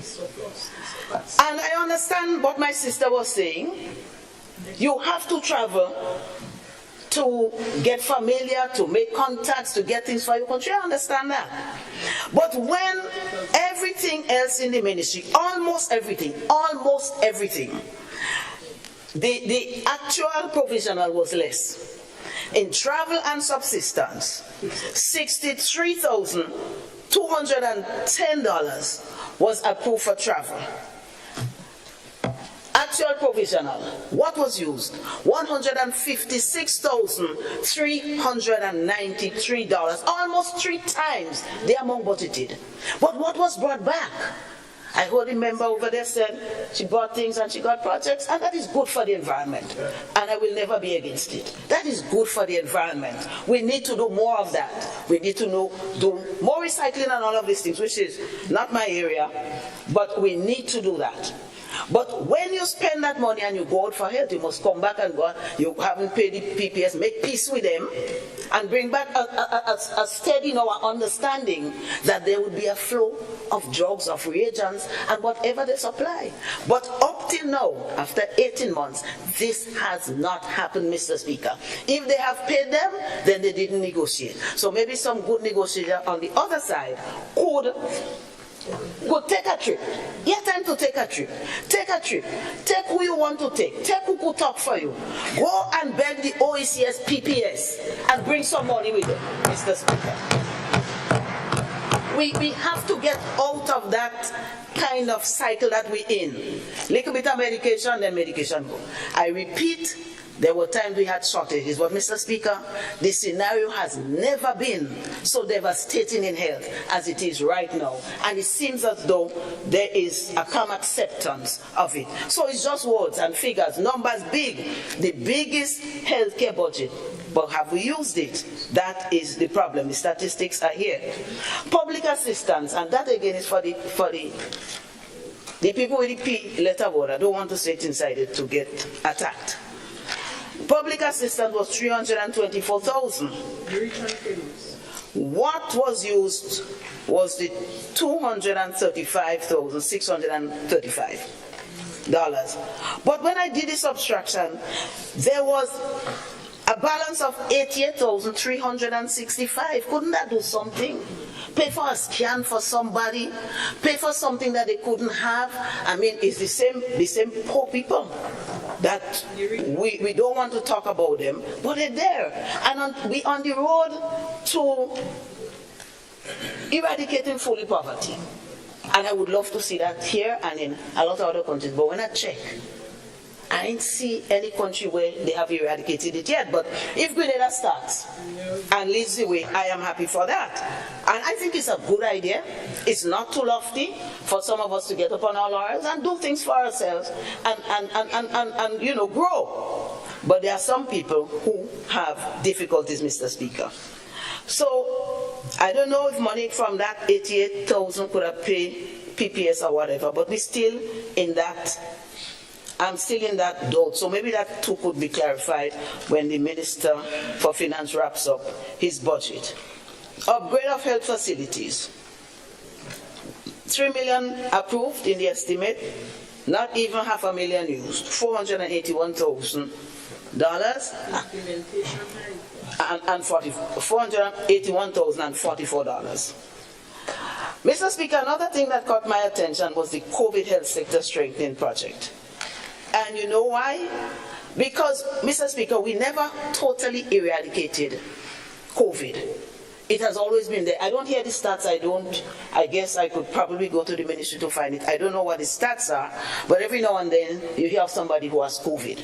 So it is there. And we have been warned. And right now, the statistics are growing in other countries. People are dying, and people have died here. I don't know the statistics. But if you have a number of people getting COVID, somebody will die. That's the reality. And yet, 750,000 was approved. Not 1 cent was used. Then why? Actual provisional, nothing. Promise made. Promise not kept. Mr. Speaker, so the COVID is still here with us. The 750,000 could no longer be used. I don't recall if any was put for that, so I wouldn't want to go there. But if there wasn't any, whatever has to happen to put some there in that fund, we have to start looking at communicable diseases, infectious diseases, and especially like COVID, because it is bad. There's a disease on children, and let's just say we're not giving advice. There's a respiratory, a lung disease that is affecting children and elderly people and killing them. I understand it started in China. It's now very apparent in the US. And whatever the US does, we get it eventually. So maybe some money for infectious diseases would have been good. Mr. Speaker, I saw OECS PPS support, but I only saw 12,000. That is in the estimates. The little 12,000 was not used, and I don't think it could have done much. And in my unlearned way, I still have another question, if the minister could tell us what this 12,000 was for, because it can't be for medication and supplies. That is a total. It can't take us far. But and where, in which line, under what exactly falls the payment to the OECS PPS and to other suppliers for medication. But the situation is dire, Mr. Speaker. Something very interesting. Construction of the teaching hospital. If Grenada could get a teaching hospital and a brand new hospital, I welcome it. But Mr. Speaker, what troubles me is that if we don't take care of the problems, you know, you build a nice big house, you had problems, the old stove, the this, the that, and you just bring it in the new house. The old doormat that can't wipe your foot good so the house gets dirty. Then how will we improve healthcare? If we have a small hospital that and teaching, maybe the teaching could beef it up. And we cannot use these monies to improve on the health of people. Then would the teaching hospital do that? I don't know. Will you have staff for the teaching hospital? These are questions that we have to ask, and how we Honorable work. MP, I don't know why this light is on. How we work to keep our staff. Pardon? I want to stand on a point of order. No, Honorable MP, she is presenting a debate. She has misrepresented some kind of facts. Yes. Because I think it would be unfair of me to sit here and listen on information regarding the payments to the OECS PPS, sorry. And I was advised that as we speak, that payment to that organization is fully paid, and there is no arrears outstanding to that. All right. Thank you, Honorable MP. Honorable, you may continue. Thank you, Mr. Speaker. Mr. Speaker, just to reiterate that I said we have not been given any convincing information that it has been paid, and I think it's owed to us, all of us. I heard it, but then when you pay the OECS PPS, you get a flow. Why isn't that the responsorial flow of jobs? Why isn't it there? That is my only question, and I'm sure the Minister for Finance will have his day, and I don't mind sitting down and giving way to the younger ones. I will do that anytime. But the bigger thing is here, the construction of the teaching hospital, and it's in the document, Mr. Speaker. 5 million allocated in 2023. There's a big telling dash that nothing will happen. Young people, just coming all young, not one of them have a gray here. All of them born after everything happened in Grenada. But that's all right. I love young people. And they know on the other side I'm very cordial with them, and I have the greatest respect for them. However, a big dash. The same hospital that was touted, the promise, because we talked about promise, the promise in the campaign, the promise in the budget speech in 2022, the promise that was put under the estimates for 5 million was allocated. And again, a promise not fulfilled, Mr. Speaker, because there's a big dash. I get it in the document. It cannot be questioned about there's a big dash, so nothing was spent. Okay. Nothing happens, and I think it's a good lesson for all of us, because some people think you could just jump in and fix things and do things because you have divine inspiration from above. But some things take time no matter what you do. And we have to be careful what we promise, because in the next estimate, it comes back to haunt us what we did not spend. So nothing was spent.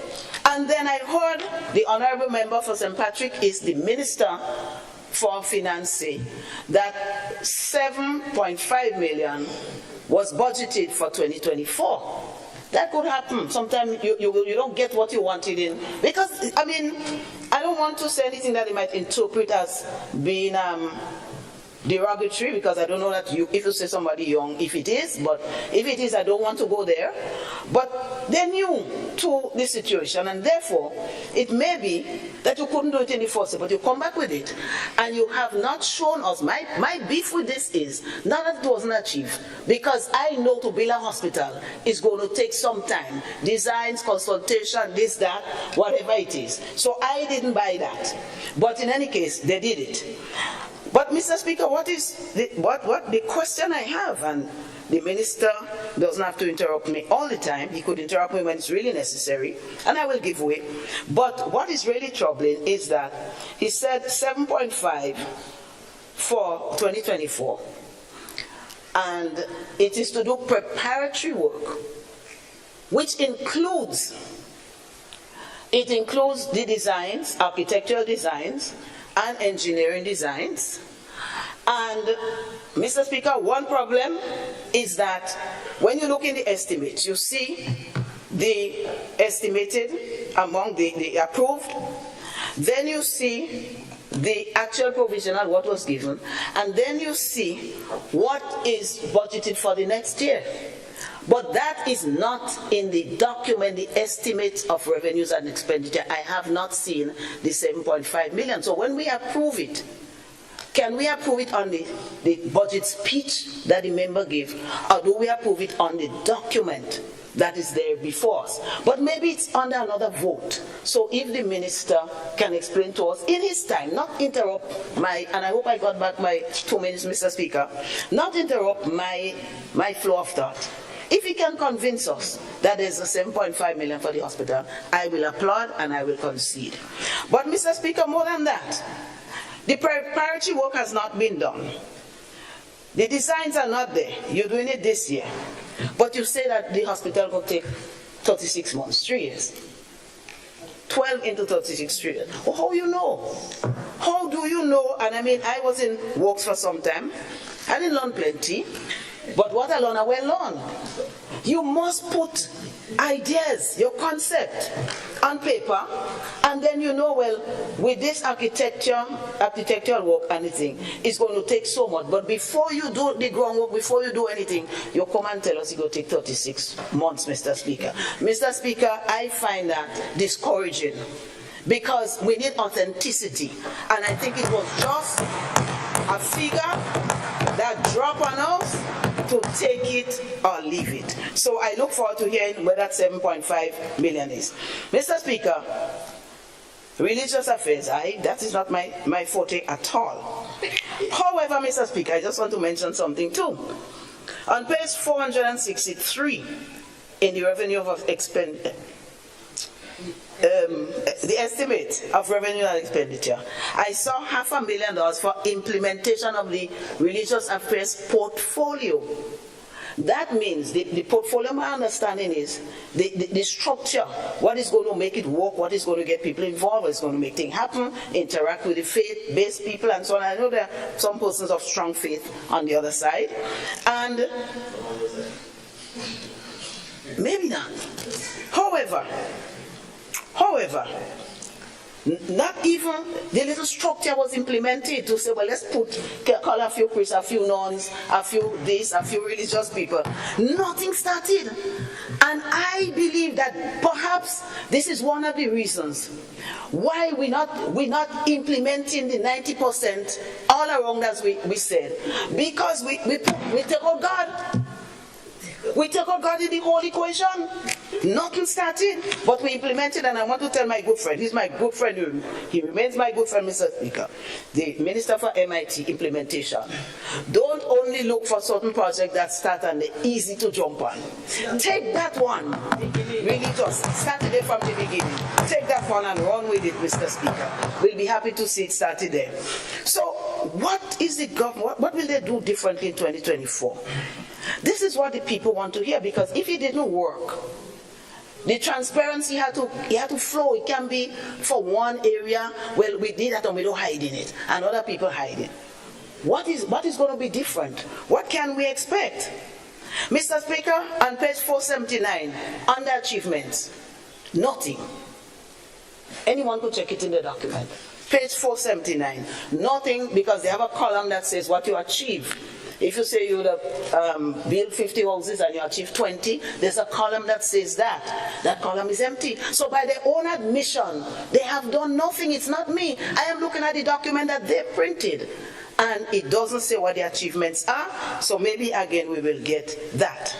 Mr. Speaker, I want to move. Let me see. No, I can't move from health yet. I have one more little thing to say. Mr. Speaker, estimates of revenues and expenditure. With all these dashes, with all the non-delivery or the reduced delivery, I look at another interesting thing. The other increase that I see is the increase of the salary for the minister. not personal. He's very cordial to me and I like him too.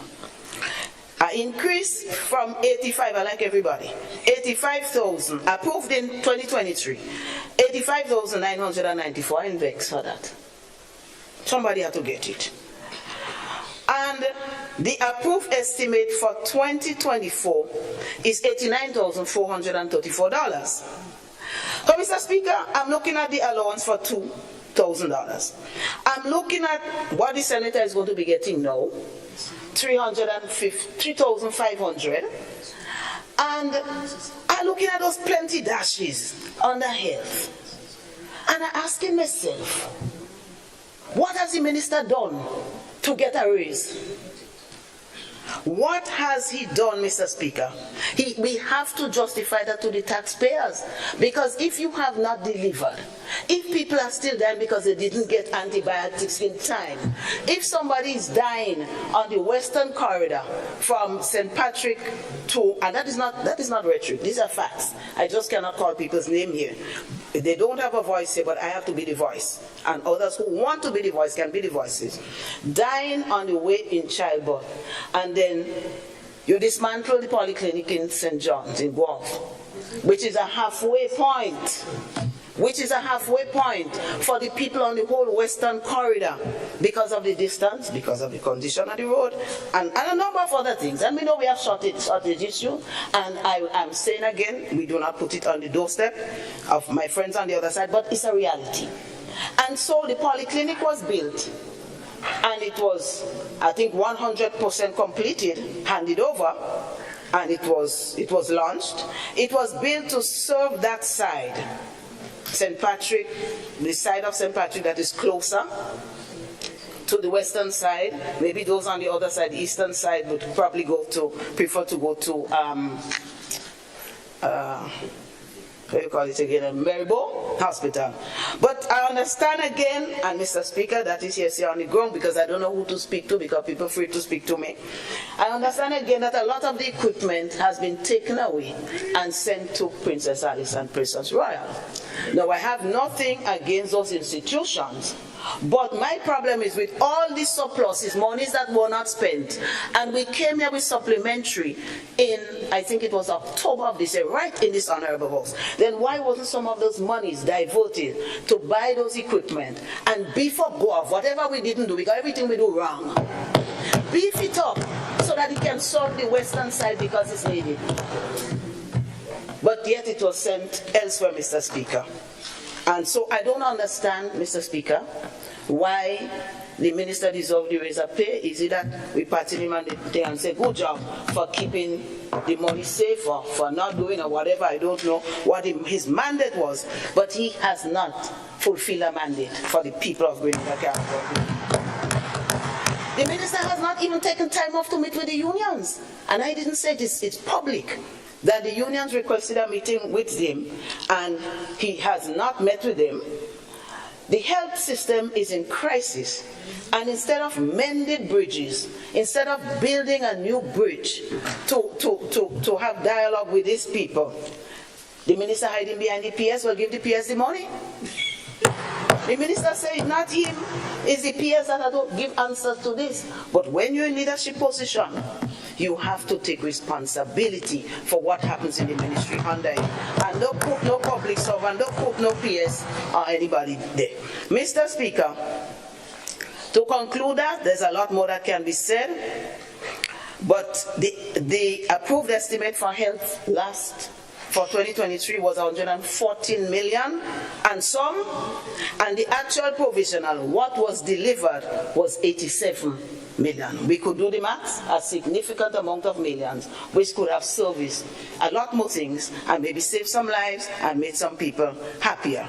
But so it's no surprise when I saw a big event commissioning in the hospital, X-ray unit, CT scan, and whatnot, as though it just come, when the thing was already commissioned and it was in use. Then we commissioning it again. If you had more to do, if you had delivered, you won't have to go back and commission what was done by the government of before you. So you know, everybody have their thing. Mr. Speaker, I want to move to tourism, and I just want to say, remember again, the minister, the member for St. Patrick, is he boasted about tourism growing.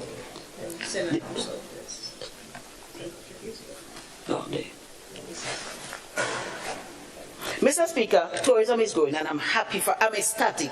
Anybody who has worked with me in tourism, names were called here, they know that I gave more than 100%.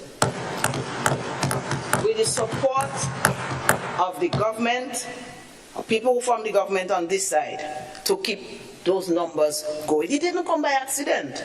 And so when I hear the member for St. David's and the Prime Minister talk about whose shoulders we're standing up on, they forget that a lot of the achievements are because they are standing on the shoulders of the new National Party administration. And I am looking for kudos. Because once you're comfortable yourself and you know you've done your best, some people might be more brilliant, they might turn out more. But once you've done your best, you are satisfied. So, Mr. Speaker, but somebody needs to tell them, because all of them over there are babies, not one body with a gray hair, as I said before. Everybody just come. They should tell them something. People who were there long, my time before, that your humble servant, I went with some national heroes, because that is the buzzword for today, for the day. Sir Royston Hopkins, the likes of him, and Michael McIntyre, that we went to face a formidable gentleman called Mr. Delara in Miami. Everybody afraid him. When I hear things about a man who is torn, me too I go with my head, but I went. And that time I was a little younger too, so I had a little fear. Maybe no, I might not have had that, but I was a little younger then, not one gray hair. But I went. So you on the other side, you're not the only ones who went at a young age or reasonable age. Some are younger than when I came in, but I'm sure everybody younger than when I came in. I'm sure we got to check it out. But that is not the point. We went there because American was coming, I forget how many days per week, and you had to pay to play. You had to pay American Airlines for them to come.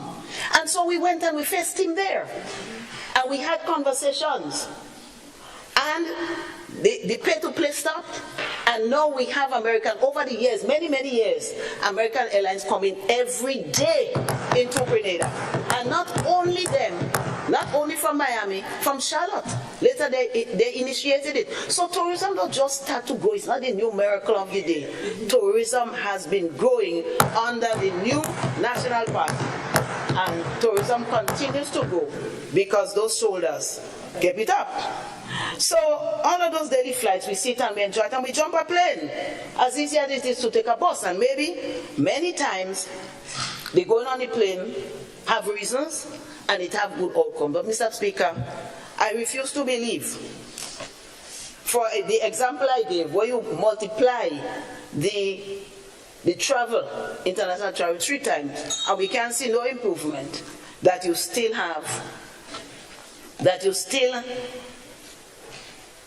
the bell got me a little bit, so I now have 10 minutes. Thank you for the notice.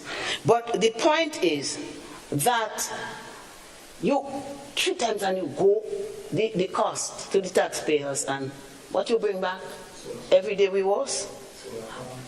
Then what health are talking about there? Well, health we talking about. You can't use solar panel if you ill or if you're dead. We need that. So, Mr. Speaker, somebody needs to tell them that we face the big internationally bigger, and I don't want to go and make mistake, start reading it, because it does have big this and big that. International names in the industry. We faced them virtually when we had COVID. People would like to think we didn't have a COVID, and that COVID didn't slow down anything, but the reality is it did. And the reality is we survived COVID, and we got Grenada going again, so that my beloved on the other side can still sit comfortably on your shoulders. Somebody should tell them how we started the cruise ship. I remember talking to and it's not because it's me, if somebody else I don't know to talk about it, because it's the government that gave the support and the staff. And Mr. Speaker, before I forget, I want to really compliment some very competent staff that we had in the Ministry of Tourism, some that we had in GTA, some of the private sector, GHTA, and and all of the tour operators and all of the other people who took part in the tourism to see that we came back. We came back on track.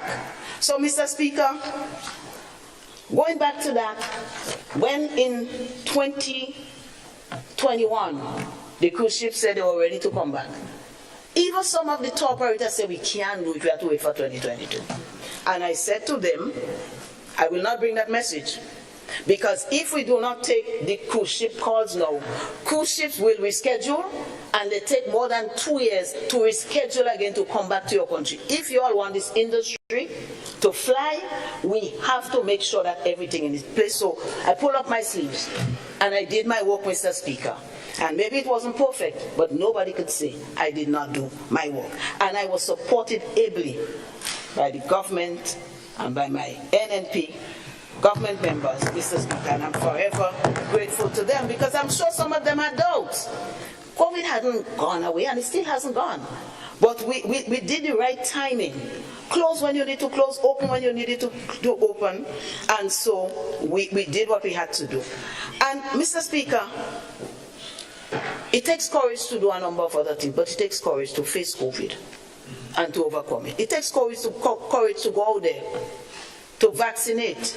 It takes courage to go out there and test people, to educate them physically, to give them the vitamins that they needed, Mr. Speaker. So, Mr. Speaker, that is why I'm saying the 5,000, I believe we deserve it. The manner in which it was done is questionable, but they say to give it up.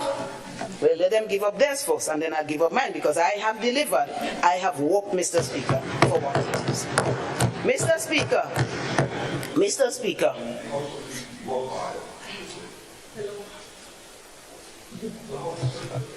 Honorable. Mr. Speaker, the honorable member from Carriacou is amazed that they're getting so many cruise calls now. The main tour operator could testify anytime that every time we went out, we marketed Carriacou and Petit Martinique as a separate destination, because the cruise ships don't call in St. George and then go to Carriacou. They either go directly, is a certain size of cruise ship that could go there, and we lobbied with the smaller ones to ensure that Carriacou got. And I just think, as the little infants on the young, the young ones on the other side, you need to be told, but it could be verified. Mr. Speaker, we signed agreements with Cruise Line. Mr. Speaker, no. Just hold, Honorable MP, just hold. Please have your seat. I want to make it abundantly clear that this is a budget debate, right? And usually in a debate, the speakers give their presentation. And sometimes you are urged to respond, but you should not respond. And there is a rebuttal. Right? So I don't want, I wouldn't entertain too many interruptions. It's interfering with our time as well. So, Honorable MP? Okay. I would invite the Honorable MP Thank to you, proceed. Mr. Speaker. I'll just move on. I don't know what was the upset, and I don't know what I said wrong. I just put in different words what I hear the other side saying all the time, that they're young and they're whatever not, and I respect them for that, so I don't know what the problem is. However, Mr. Speaker, it took guts, and we did it. Mr. Speaker, the Minister for Finance, in his budget statement, he speaks of growth in the tourism industry. Six Senses Resort, to be open soon. Intercontinental, Silver Sand Resort, I think they're opening today, or something like that. Port Louis Expansion Project, upgrade, and on and on and on. Mr. Speaker, I listened carefully and I went over and I read it. Not one of those projects were initiated by the NDC administration. So it's not the NDC. I just wanted to point out that to say where the jacket has to go.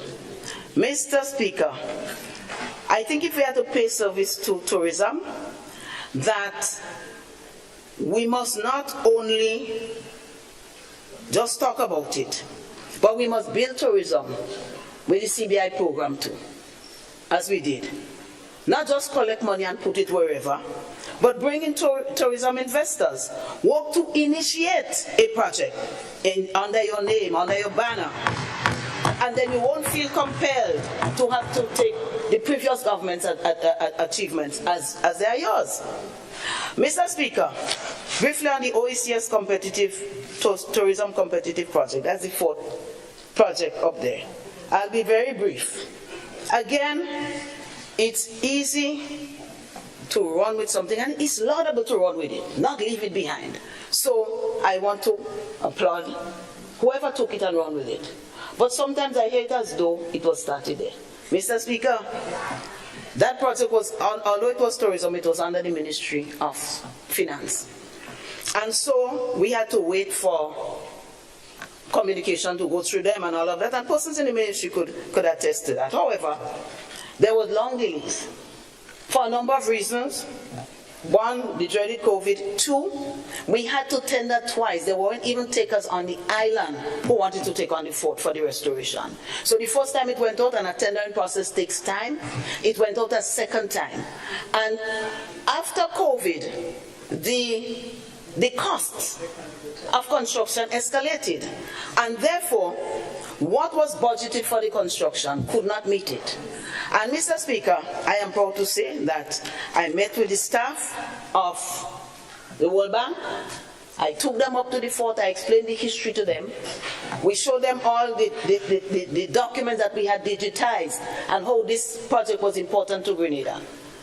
And I begged for one, an extension, and I begged for two, an increase in the budgetary allocation, in the loan, so that we could do what we had to do and not let that project fall. Mr. Speaker, within days, the response went back to the Ministry of Finance that both requests were approved, and so my dear MIT friend, you met it in the upstage. So, Mr. Speaker, I just want to move briefly to infrastructure. Just to say, infrastructure is a ministry that everybody dreams of, because it's in your face. You build a road, Monkuma, it's in your face. You fix up the Molineux landslip, it's in the face of the people. But when you don't fix it up too, it's in the face, and the bother and the problems, they build up. Mr. Speaker, I used to drive to St. George's by myself. Afraid to do it now. Monkuma has made it a little easier, but the diversion, to be honest, afraid it. And the thing about this is that this project has been there. I've heard some explanations, but the thing is that there is dire need to get this project going. Maybe the speed that the MIT has and other ministers have, they could lend it to our beloved Prime Minister so that these projects can take up speed. Mr. Speaker, I'll just suffice it to say that there are a number of projects, including the St. John's River Mitigation Project, that monies were approved for. The St. John's River Project, 13 million was approved, 6 million was used. And so this is a project that is so important. The flooding, the problems there, I don't know why. Maybe somebody can explain to us. I already mentioned the Molineux landslip, the Western Main Corridor Upgrade Project. And I just want to put in a plea here for dialogue for transport, the transport system.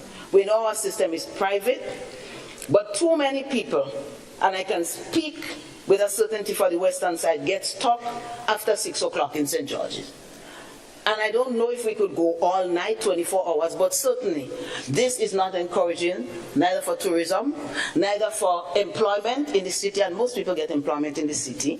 And I hope there can be some dialogue between the minister with responsibility for transport, maybe government, whoever could have that kind of influence, and the owners of transportation in Grenada, so that something can happen. Mr. Speaker, just to mention briefly, the bushing has been, thank you, Mr. Speaker. I note the bell. Can I ask for 5 more minutes, please? Thank you, Mr. Speaker. Sorry, go ahead, Honorable. Okay. So, Mr. Speaker, the debushing again is something that is looked at with derision. It's a poor people thing and it's not good. But it has environmental value. That I know about. And if we could get to use that bush for composting and so, I will support my sister in the neighboring parish, constituency, to work with that. I have my own composting thing that I got from solid waste, and I've always encouraged that, and I believe too much is being thrown away in that, and I want to encourage you, my dear young sister, to continue on that pathway. However, Mr. Speaker, we need some more. We need some more fortnights until we get to that comfort zone of richness. We need a little more fortnight, and I am appealing that the numbers increase to take care of the interim gap until we find a way to solve all of the problems in terms of poverty. Let us see how we can help persons. Mr. Speaker, in terms of my constituency, our people have benefited from the programs. The seed, the housing, we used to call it toilet and bathroom program because we didn't have a fancy name as the wash, but it kind of equates to the wash a little bit. Not a little, but in a great deal. So the old wash program, a lot of people benefited, and they got a quality of life, Mr. Speaker. Mr. Speaker, the Imani program, the Empower, the Fly, and all of those other programs, a number of young men and women got jobs, and so we were able to eradicate poverty for them and for their families, and I wish more could be done. So let us not vilify and attack the Imani program as though it was not all done. Let us just walk around the hotel sector and wherever and ask them, what were you before? And you will see some people have a reason to leadership position, having come through the Empower program and the Imani program, and St. Mark benefited from that. Mr. Speaker, it takes time. And if we are to eradicate poverty, I am also willing to open my friend from St. Andrew Southwest to see how we can do it. But I don't know, the Bible said the poor will always be with us. So how we work that out, I do not know. Mr. Speaker, in terms of the city, I just want to mention one person. I wouldn't mention by name. But this has saddened me, because as we look for national heroes, we can't know all, but we could make efforts to find out and show them some level of respect. So there's one gentleman. He served St. Mark in football and cricket. He served Grenada, I think in both, and I stand corrected if he's not in both, but at least in one, in the Windwards, whatever competition.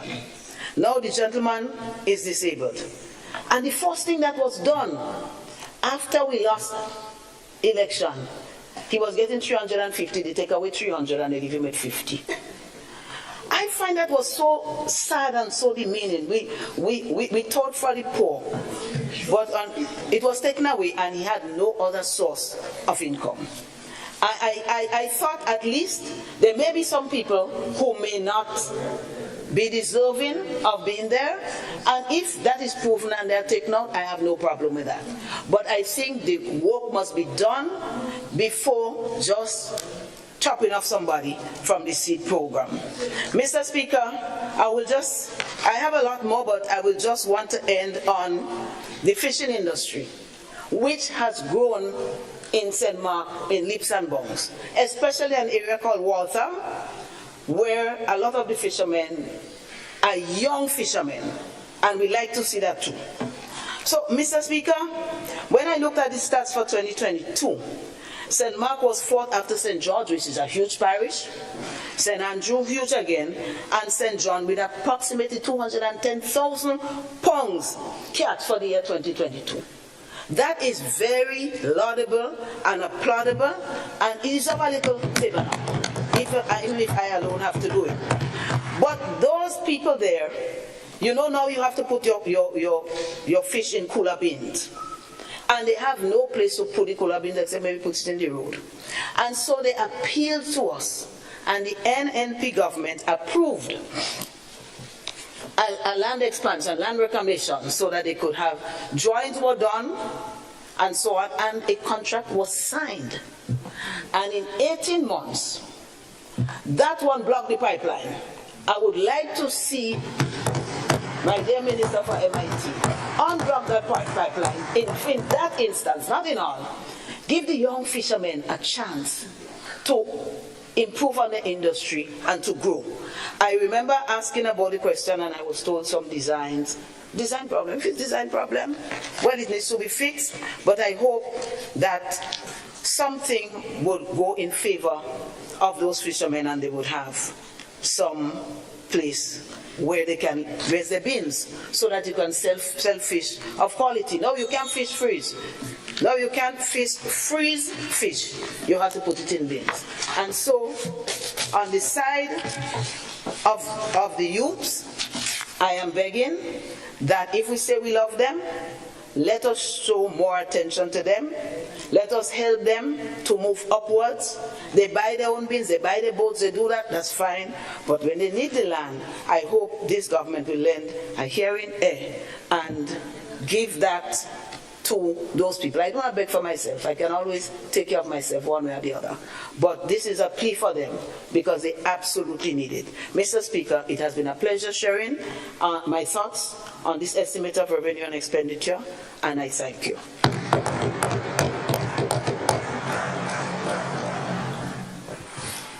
Thank you very much, Honorable MP, for the constituency of St. Mark.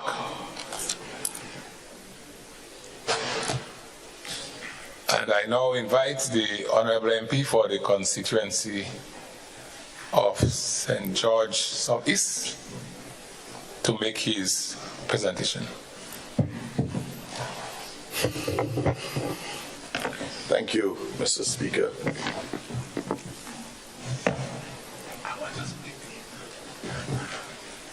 Honorable MP, just hold the speaker is leaving the chair temporarily.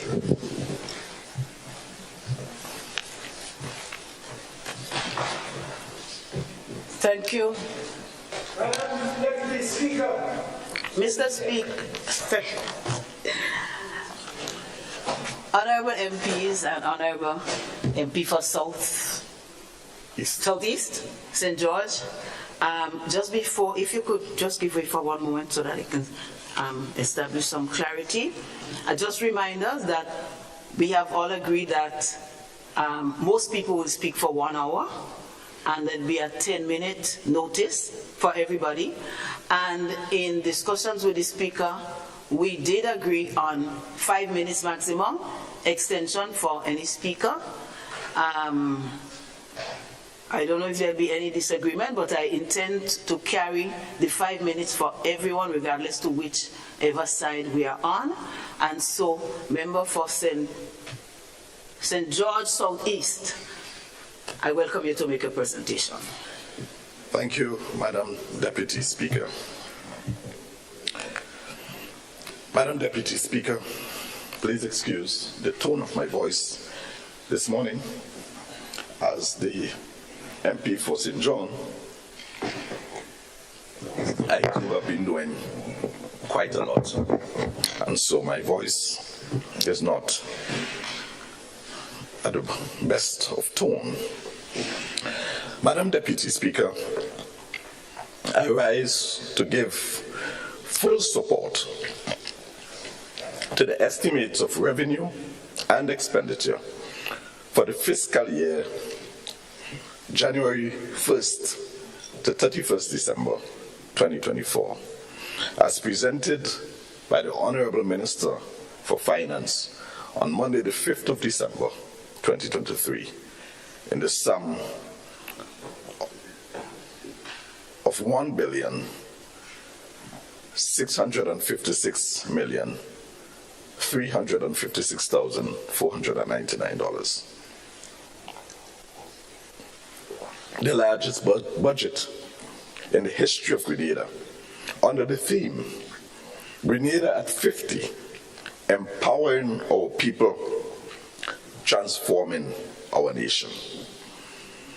I do so, Madam Deputy Speaker, as Minister in the Ministry of Social and Community Development, Housing and Gender Affairs. And I begin today's presentation by reporting on my constituency, St. George Southeast. Firstly, Madam Deputy Speaker, I wish to thank all my fellow constituents for the vote of confidence by giving me this opportunity to represent them in the Parliament of Grenada. I am deeply humbled by the love and support offered me during this period. And I am confident, Madam Deputy Speaker, that together we can really transform our constituency. Madam Deputy Speaker, I wish to report on some of the projects undertaken during the period. We've undertaken, Madam Deputy Speaker, 25 projects during the period, 16 completed and 7 ongoing. I make reference to the Bailey's Hill in Spring, St. George, where we've completely resurfaced that road and trimmed what needed to be trimmed and really brought back some semblance of order to the road and safety. And that road, Madam Deputy Speaker, we expect to do some additional work there in 2024.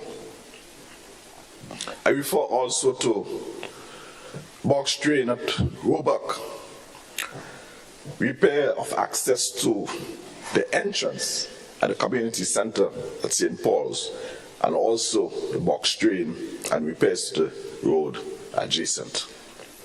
Madam Deputy Speaker, the Pine Hill Road at Laborie, Cobb Hill,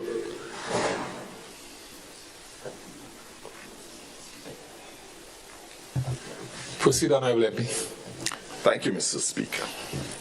The Pine Hill Road at Laborie, we've done curb and swale drain there, diverting the water that otherwise were going directly into people's private property to secure the integrity of the people's property, Mr. Speaker. Guardrail at Manjolu Cemetery. Mr. Speaker, the guardrails that were erected there, we've received calls both locally and internationally of Grenadians who have seen the work there and commended us for erecting guardrails, because that road posed, because of the narrowness of the road, posed a direct danger to motorists and pedestrians alike. We have learned after the erection of the guardrails that so many people actually by night slipped over into the cemetery and never knew that until we erected the guardrail. And so we are very happy to be able to do that.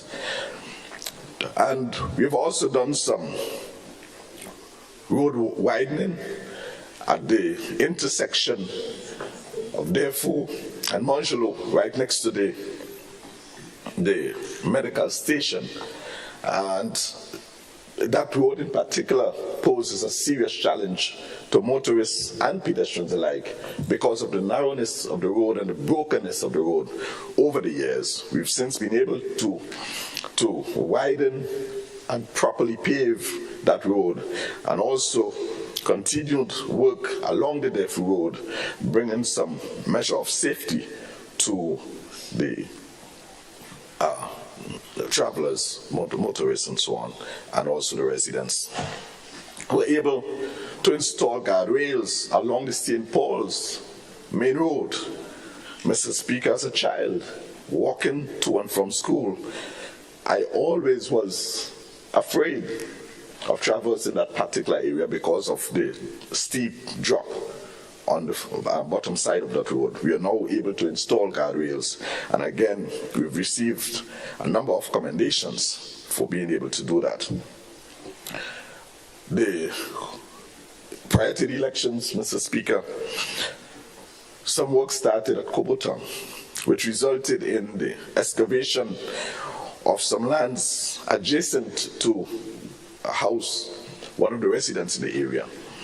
We've received several calls for that because people were afraid that when it rains heavily, that the road will begin to slip. the bank would begin to slip, and as a result could create some loss of life in that area. We were able to erect that back wall to support the embankment, and we've begun the process of installing slipper drains with a view of properly paving that road. We hope to tackle that, to finalize that in 2024. We've done some community self-help also, Mr. Speaker, house repairs. We've done some work cleaning up and playing fields on Sundays and so on. We've done that, as well as the bus shelter in St. Paul's. Pedestrian crossing, we've erected at least 2 new pedestrian crossings, one at Laborie and the other at the Cliff. Those we've gotten, especially on the Cliff, Mr. Speaker, is not the best of location for pedestrian crossing, but because of the large number of people crossing that street, we had to, in consultation with the police, direct a pedestrian crossing there. And so we've been able to do that and brighten up a number of other pedestrian crossing. So we've done some good self-help work, and we expect to really have much more of that in the new year, working together to beautify, to strengthen, and to create more safety and togetherness within the constituency. We have also upgraded the multi-purpose sporting facility at Laborie, and we continue to lobby, and it is in the budget, so we really hope that we can get it done. The full redo of that of the Laborie sporting facility, that indoor facility at Laborie. We want to really take it to a top-class multi-sport facility, Mr. Speaker. We've gotten an estimate for some $3 million or so for that upgrade. We want to partner with the business community, both locally and in the diaspora. We want to bring back the netball. We want to bring the tennis and so many other games. We want to restore the gym so that our young people would have a proper gym and proper facility that they can use on a daily basis. Mr. Speaker, sporting and cultural activities is very important to us in the Southeast.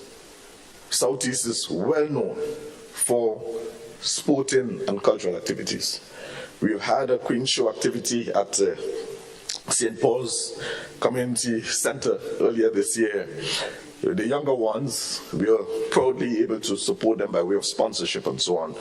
And we've had the steel pan, the mass camp, and all of these cultural things happening within the constituency.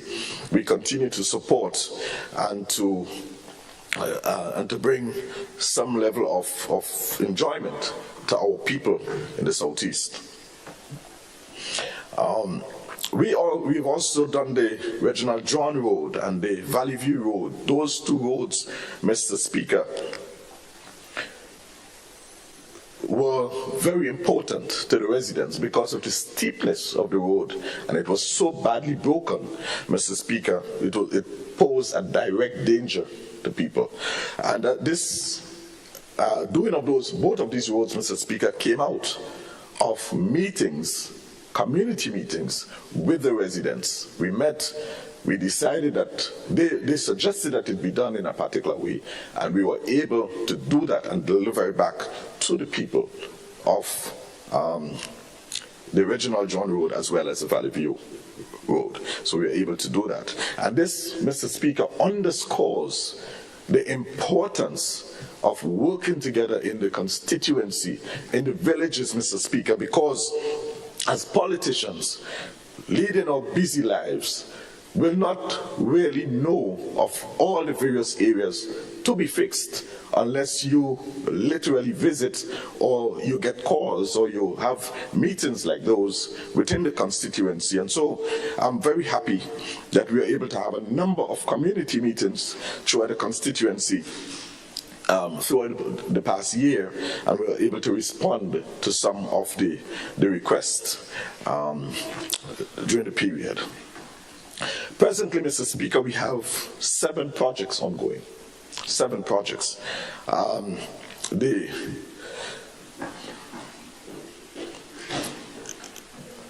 We have a road that we're doing at Monterey presently. We have a farm road leading from Cobbleton, St. Paul's, Cobbleton, where we're doing a slipper drain and retaining wall, and after that we are going to concrete that road. So that is a very important escape road, and there are people living there. The water presently is going directly into people's property and creating possible danger. And so we want to continue to complete that road in the soonest possible time. The Confer settlement, Mr. Speaker, has been a sort of vexing point for us. We've done all the tendering, the cost estimates and so for the construction of 2 bridges leading to Confer settlement. Whenever it rains heavily, people cannot traverse that area because of the amount of water that gushes across the very small bridge that is there. So we must redo those 2 bridges so that people can actually access the property in both ways, leave and access the property properly. So we really want to get this done in 2024. As well as the water that comes from Marion and surrounding areas gushes down into Marion. We need to redirect that, and there's some other roads to be done in that area. But there are a number of things that we want to do, and hopefully we'll be able to do that. The Golden Heights, Golden Drive Road, Mr. Speaker, very important, badly broken. We've received several complaints. We have been approached on several occasions.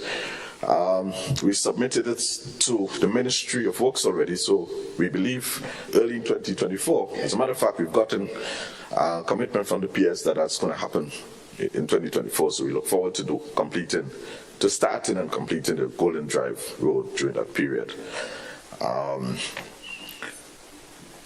The Marion playing field, we have started, well, we've gotten consent from the Marion Growth Organization. That's a new organization that looks after the well-being of the residents of Marion, non-political group, is an NGO. They have requested a pavilion to be erected on the outskirts of the playing field there at Marion. And so we are working to have that done.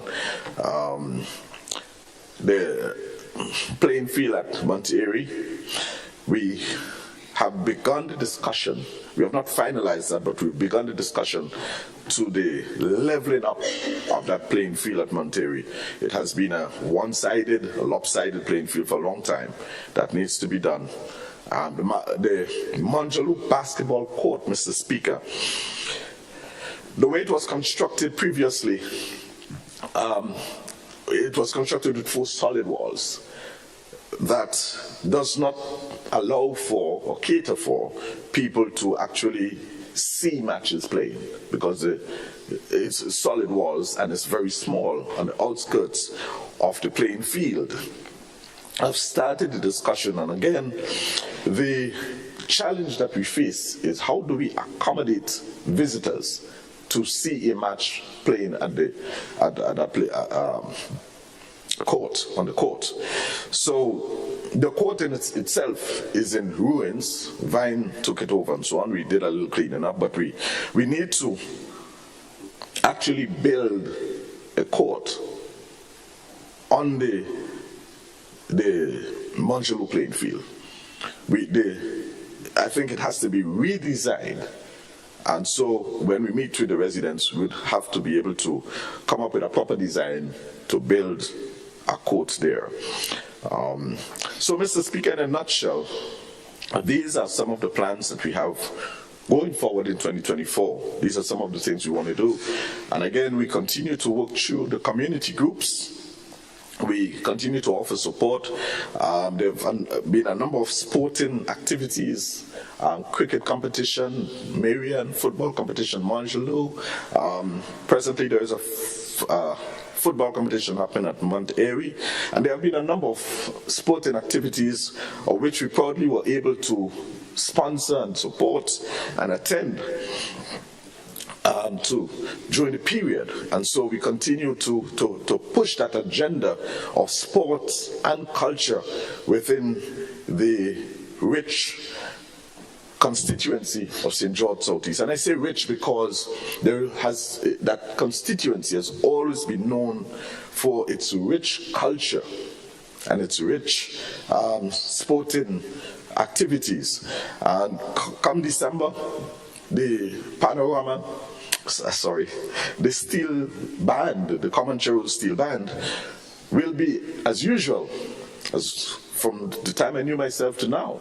They have been serenading around Christmas time and bringing cheers to all citizens, including our senior citizens. We look forward to that this year again. We continue to work with the Citizen Advisory Board, CAB. I've attended a few meetings because I believe they're doing a great job silently. They do what they have to do.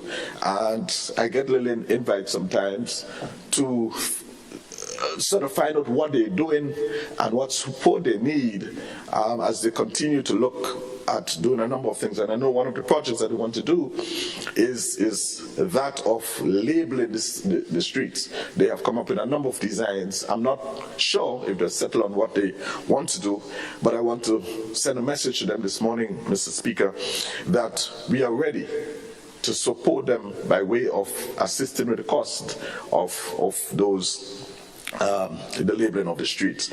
The St. Paul's Extravaganza. St. Paul's Extravaganza happens around Independence every single year. It's the biggest in Grenada. People come from all about to attend the Independence Extravaganza at St. Paul's. And come 2024, when we celebrate our 50th anniversary, this is going to be, Mr. Speaker, the biggest such extravaganza in St. Paul's. And so we want to offer support. I believe we're running a bit behind time. The St. Paul's Sporting and Cultural Organization, I believe they're running a little behind time in terms of executing some of the events. But I want to say this morning again that we give them the full support. Feel free to call me. They have my number so that we can address any issue that is outstanding. The green light was already given for the upgrade of some parts of the community center. So we are going to move speedily on that. Guy Fawkes, Mr. Speaker, is part of the culture. Southeast, people come from all about. Just last month, Mr. Speaker, we celebrated Guy Fawkes. It is something that people have grown used to around November. And so we want to, as a parliamentary representative, we want to be able to assist a little more. The planning happens sometimes without our knowledge. And fair enough, because we don't try to push politics into these things, and it's not about politics. But if you let us know what you are doing and how you wish to do it, and I believe the Manjalo and Creighton, and Richmond Hill community group, there's a community group there. It seems to me that that group is not on top of the Guy Fawkes. If the group gets on top of it, I believe it will be much more embracing, and the residents of the area will be able to participate. Well, everybody participates, but I think greater success will come out of that kind of thing. I think I need to speed up a bit. Mr. Speaker, we were able to assist a number of young people with scholarships in the last 12 months. I've received a number of cards offering thanks and appreciation for our intervention. Our objective, Mr. Speaker, is not to dominate these scholarships and these government support system with politics. It is about offering to every Grenadian on an equal basis, equal footing, these government assistance. Mr. Speaker, someone approached me some time ago, a mother, as a matter of fact, and said to me, I supported the previous administration and so on and so on and so on. I don't want to get into that. And you never looked at who I supported. And you knew that I was a supporter of it. And I want to commend you for that scholarship for my daughter. And I say to her, well, it matters not who. Our objective as a government is to ensure that there is a scholarship recipient in every home in Grenada, spread across the islands, Grenada, Carriacou, and Petit Martinique, without exemption. We were able to align a number of residents also with job placements within the private sector. Within the private sector, we are able to place a number of calls and see people get jobs. And I say to the young people, you never know what is there, what is available, because people call me. People call the office because they might be looking for somebody to work and so on. Feel free to contact the office of St. George Southeast. The parliamentary office, is a non-political office, Mr. Speaker. Feel free to approach the office if you're looking for a job and you don't know where to turn or where a vacancy might be. We had the opportunity, Mr. Speaker, to visit all government institutions throughout the constituency. The Richmond Hill Prison, the Father Maligan Home, the St. Paul's Police Station, the medical centers, the schools, the daycares, as well as the preschool. All of these facilities, Mr. Speaker. And just to mention quickly, that the St. Paul's Police Station has been relocated to Laborie for the time being. We have retrofitted the Laborie Community Center to accommodate the police service within that area. We continue our church visits on Saturdays as well as Sundays throughout the constituency, as well as our hospital visits, Mr. Speaker. Mr. Speaker, the hospital visits we do once a month on Sundays. And for us, this is one of the most touching things, because sometimes we go to the hospital and we are shocked to see some of our friends whom we did not know are there. But we try to make it our duty to do that. We've done some business seminars, 3 I think, throughout the year. We've done 3. The last one we did was held at the St. Paul's Community Center. We had presenters from the NIS, GDB, GIDC, and the Inland Revenue. Are able to give out 75 certificates of participation to those who participated. We've done 2 on-the-block sessions, more so as a test case, asking the tough questions. Where did we go wrong as men? So on the block sessions with men, and we had some very rich conversations, and we hope to be able to spread that throughout the constituency of St. George Southeast. And as you are well aware, Mr. Speaker, last month we held the International Men Day Conference in Grenada for the very first time, attracting participants and speakers from within the region. And this, Mr. Speaker, we will institutionalize International Men Day as an asset to the Caribbean, where we as men are able to find a safe space to be able to discuss real issues real issues that confront us as men, and how we can work with our female companions to transform our respective islands. Mr. Speaker, this was a very proud moment for us as a nation to be able to host this very, very important event. And what was most important, Mr. Speaker, apart from the wonderful speeches and the presentations and the heart-to-heart exchanges, was our females, including the minister within the Ministry of Social Development, standing at the PSAs, and a number of other people who travel from overseas, females, Mr. Speaker, standing with us in International Men Day and making that statement with us. So, Mr. Speaker, progress for us in this NDC administration is not only about material things, Mr. Speaker. It is about the people that we serve. It is about the lives that we change. It is about the well-being and welfare of the citizens of Grenada. I just want to mention very quickly, Mr. Speaker, that one of the things that we want to continue is that of skill training throughout the length and breadth of Grenada. And with that, I want to turn my attention to the Ministry of Social and Community Development, Housing and Gender Affairs. Mr. Speaker, this ministry is at the center of the promotion of gender equality and social protection within the state of Grenada.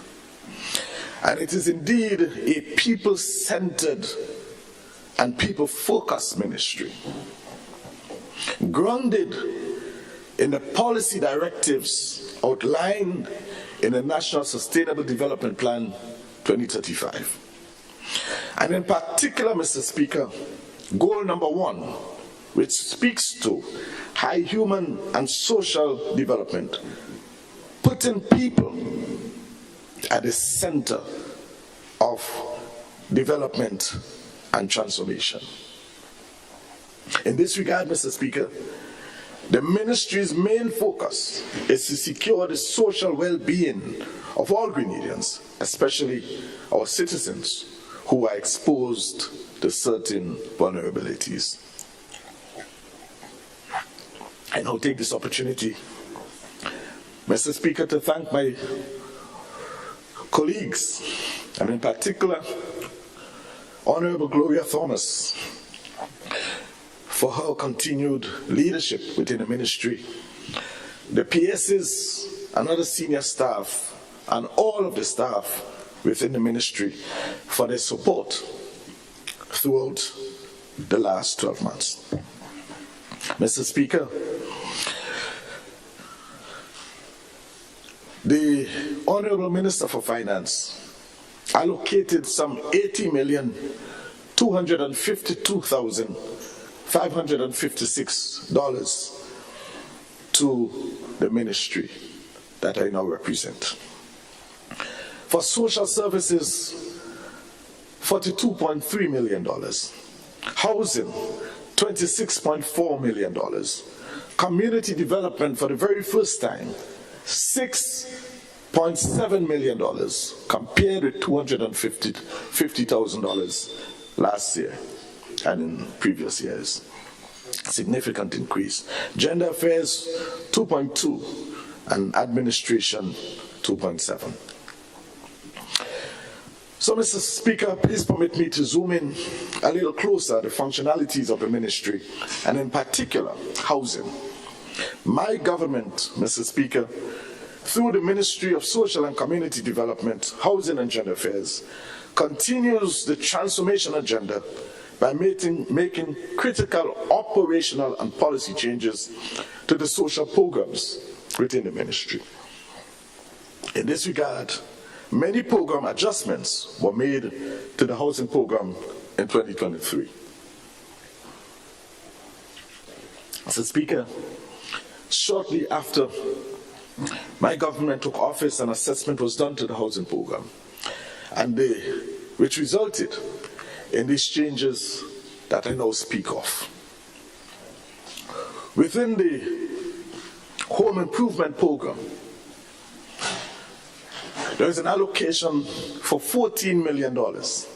And here are some of the changes. House repairs, Mr. Speaker, now increases. The loan amount used to be $8,000. It's now moved to $12,000, Mr. Speaker. That's for materials under the program. So there's a $4,000 increase. And it's not cost of living. It's because we studied it and we looked at it and we recognized that some of the houses were too small. So we needed to increase it. For new houses, Mr. Speaker, we now move from $18,000 to $32,000, inclusive of toilet and bathroom. We cannot speak about eradicating pit latrines and continue to build houses as done under the previous administration, building houses for people without bathroom and toilet. That has ended. We now build houses, we now build homes for people to the tune of $32,000. And that is exclusive of labor cost. Bathroom and toilet, Mr. Speaker, if we don't just a bathroom and toilet, if your house is fit and proper enough to receive an insertion of bathroom and toilet, the cost is now moved, the allocation now moves from $8,000 to $10,000. The salary ceiling for someone to qualify for this benefit used to be $1,200, or is presently in 2023 $1,200. As from January 1st, 2024, it's now going to be $1,800. So more people are able to qualify.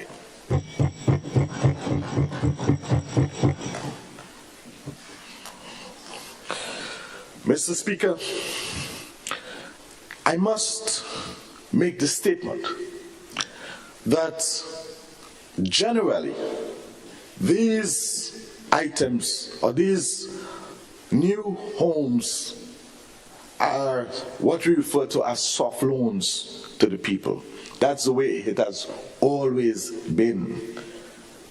Under the current system, people are allowed to pay $50 a month, but there has been absolutely no supervision, no follow-up.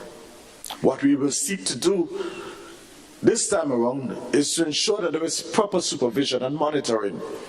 You see, as a government, Mr. Speaker, we cannot continue to be slack-handed.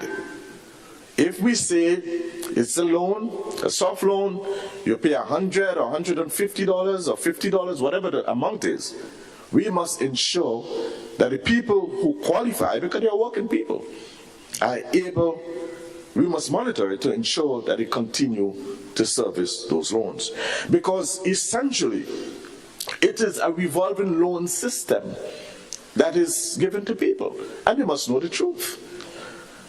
All right, so Mr. Speaker, we will ensure some little measures are put in place, like salary deductions and standing orders for the little $100 or whatever it's going to be. There are people who may wish to pay more, right? You are allowed to do that, right? Those who pay over the counter, we continue to accept as normal. And I must say also, we have seen some improvements there. People have been paying because our housing officers have been speaking to the people and letting them know that they need to start paying up, you see. So there's going to be closer monitoring. Mr. Speaker, in 2024, we expect to change up the system a bit to do these constructions via jobs. So if people want to increase the rapidity of these construction constructing of these homes, they can do it much faster and get your money and move on to a new project. So we want to do it by way of jobs. And this, Mr. Speaker, will ultimately mean more jobs for people, right, and greater amount of greater effort towards the bathroom and toilet program. But not only that, the WASH program, Mr. Speaker, embraces all of this. And as we move from community to community, the idea is to, when we move into a community under the WASH program, is to fully and completely eradicate pit latrine within that area. We will be moving WASH into Petersfield come 2024. WASH will be moving into Petersfield. So we also invite people within the business community and in the diaspora. You can donate into WASH via Nation Builders as an NGO. You can donate there. All right. This is the way we intend to eradicate it, because we understand that government resources are limited.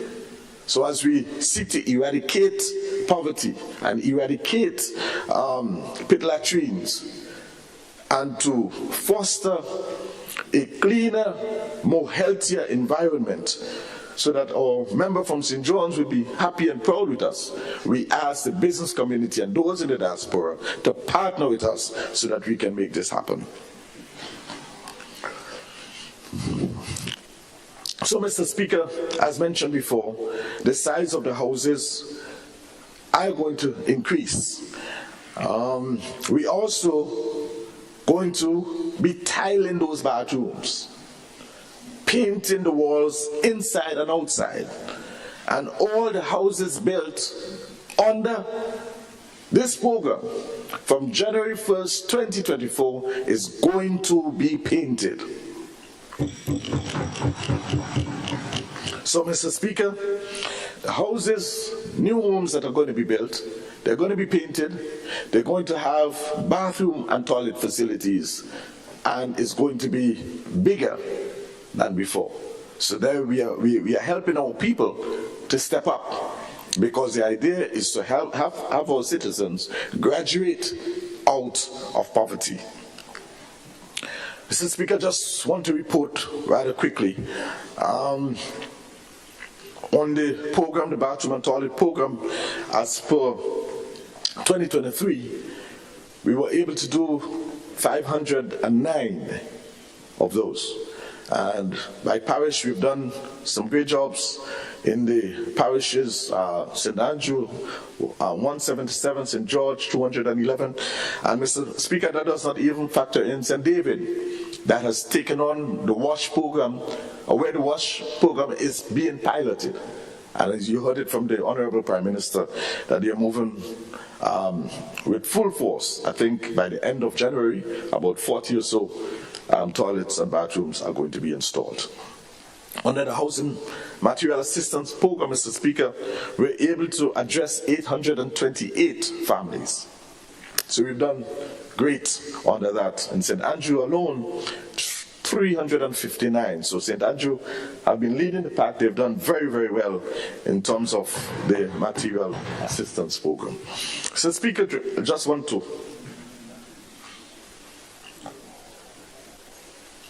zoom in on Project 500. There's an allocation of $5 million. $5 million. We could have been a little more advanced with Project 500. We've done some modeling and have some designs and all of that.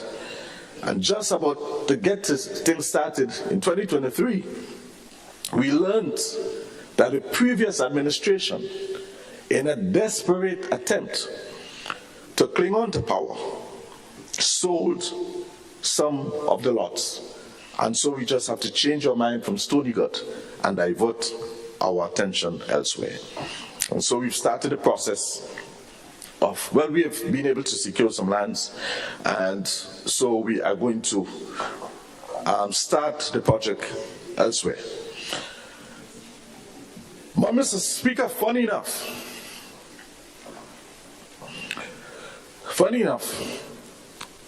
some have begun to lay claim to Project 500.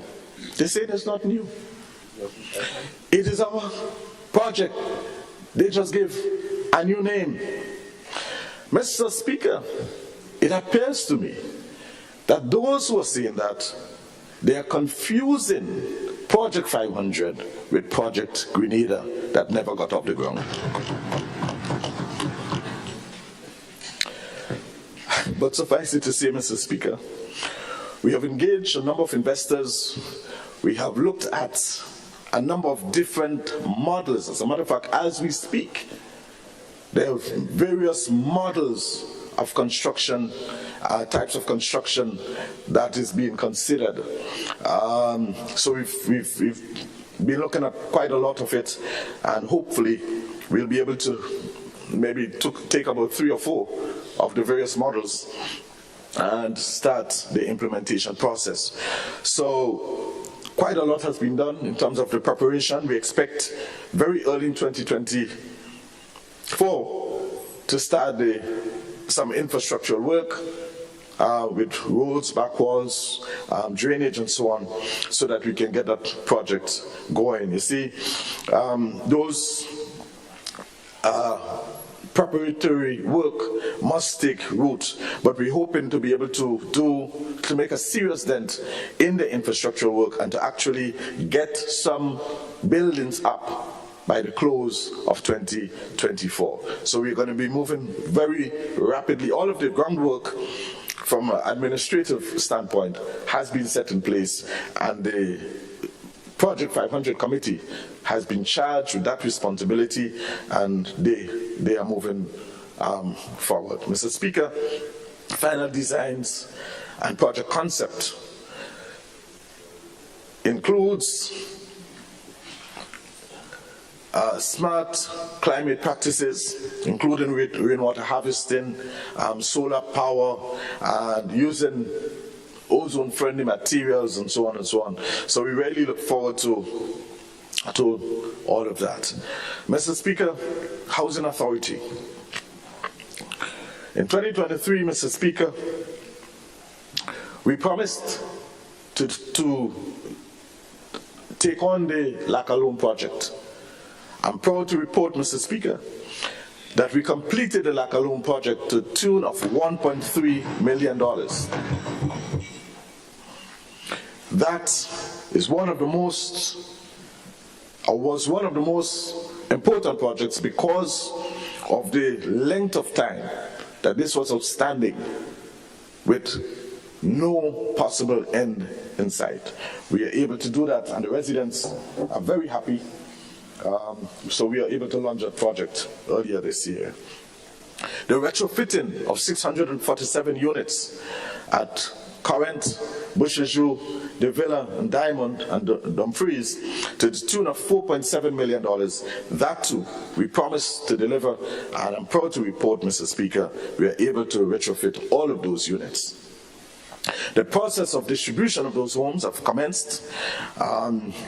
In respect of the actual structure of management structure within the Housing Authority of Grenada, they have so far recruited an accountant. Prior to that, Mr. Speaker, there was no in-house accountant, so there is one. There is also an HR officer installed, and moves are afoot. I learned from the chair to recruit a general manager very early in 2024. We continue, Mr. Speaker, to tackle the chronic delinquency problem that has plagued the institution for years. We cannot afford for another marketing board on our hand. We have to ensure that this Housing Authority of Grenada begins to at least break even and make a profit.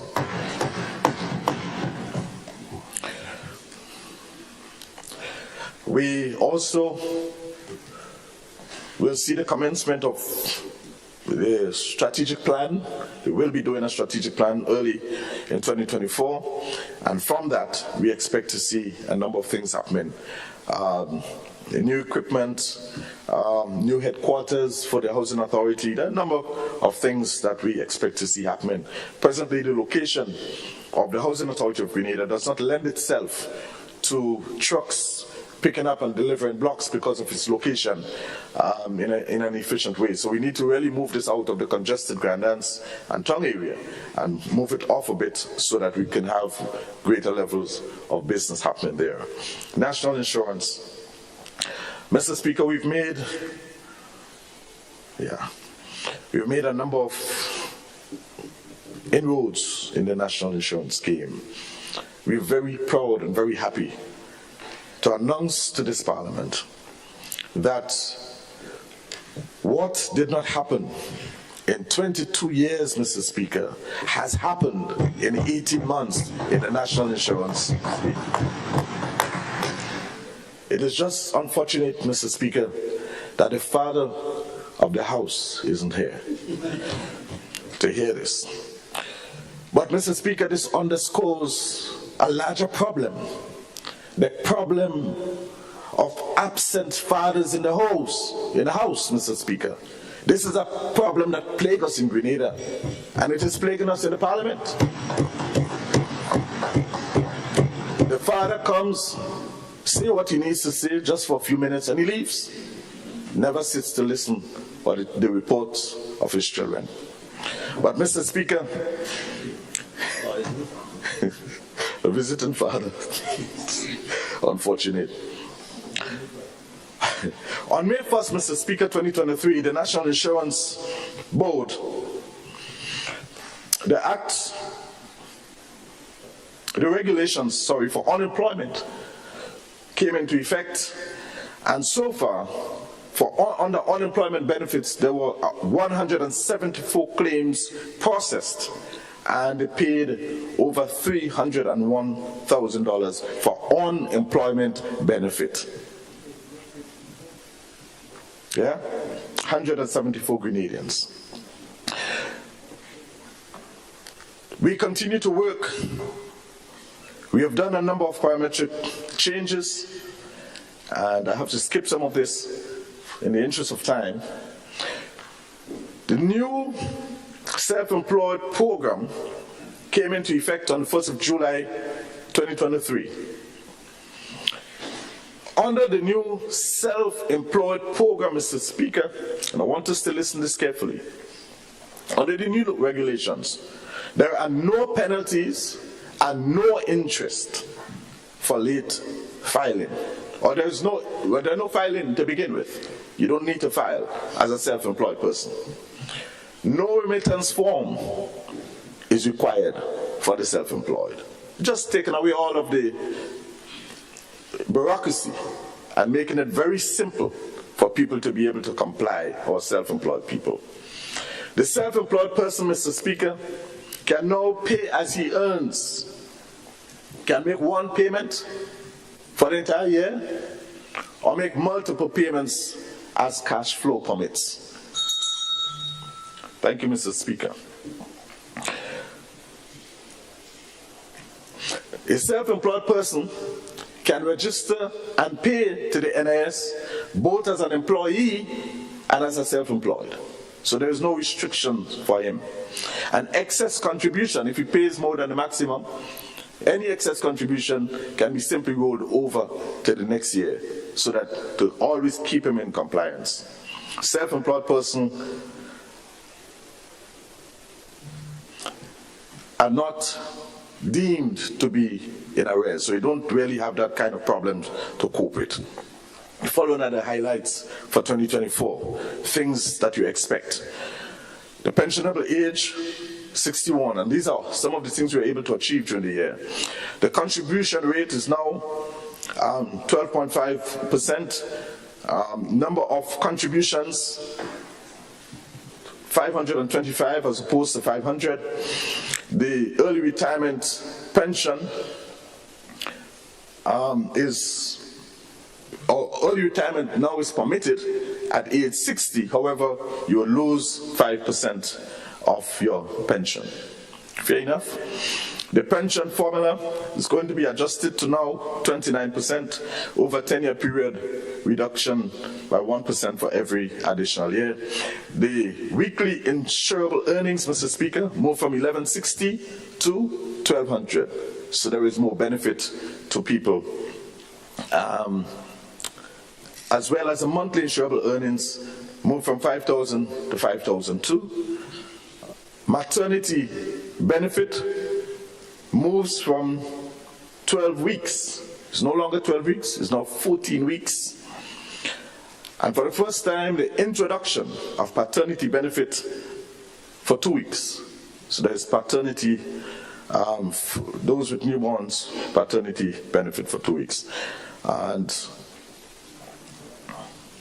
there is also the amendment to the National Insurance Act to allow for employment injury benefit to be paid to the employer when the employee is being paid when he or she is being paid the full salary. Move to community development. Mr. Speaker,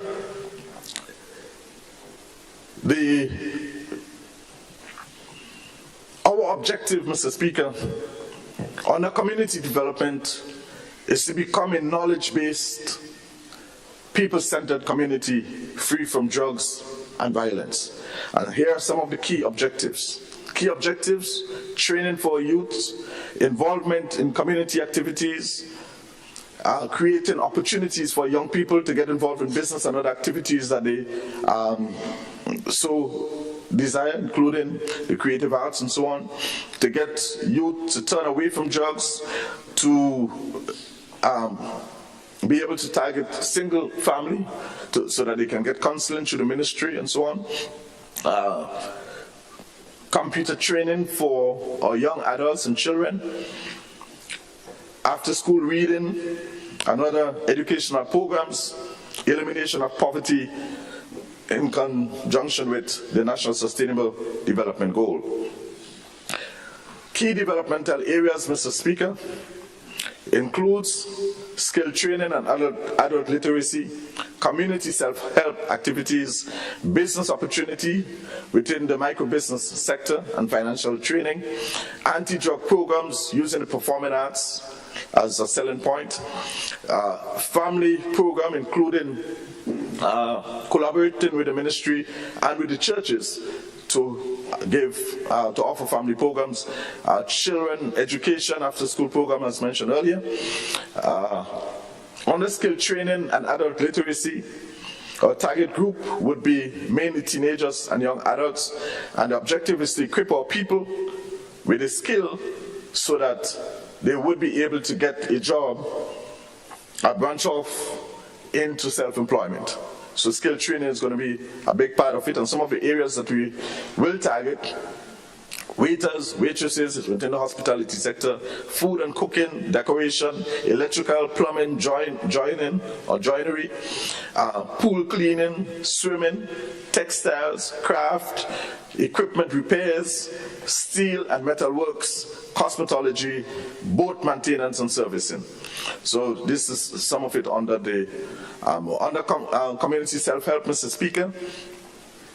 We will be targeting all groups, and the objective is to bring the communities together to strengthen cooperation and build commitment towards sustainable environment, and to have a sustainable habitation amongst ourselves.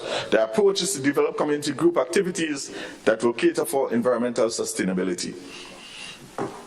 And this includes environmental management, planting of trees, pruning, and to create a more cooler and more beautiful environment, removal of debris from public areas, organize cleanup activities throughout the various constituencies, construct public toilet facilities, install bin in public spaces, indoor and outdoor playing facilities to be upgraded, identify government assets and public spaces for continuous monitoring and maintenance.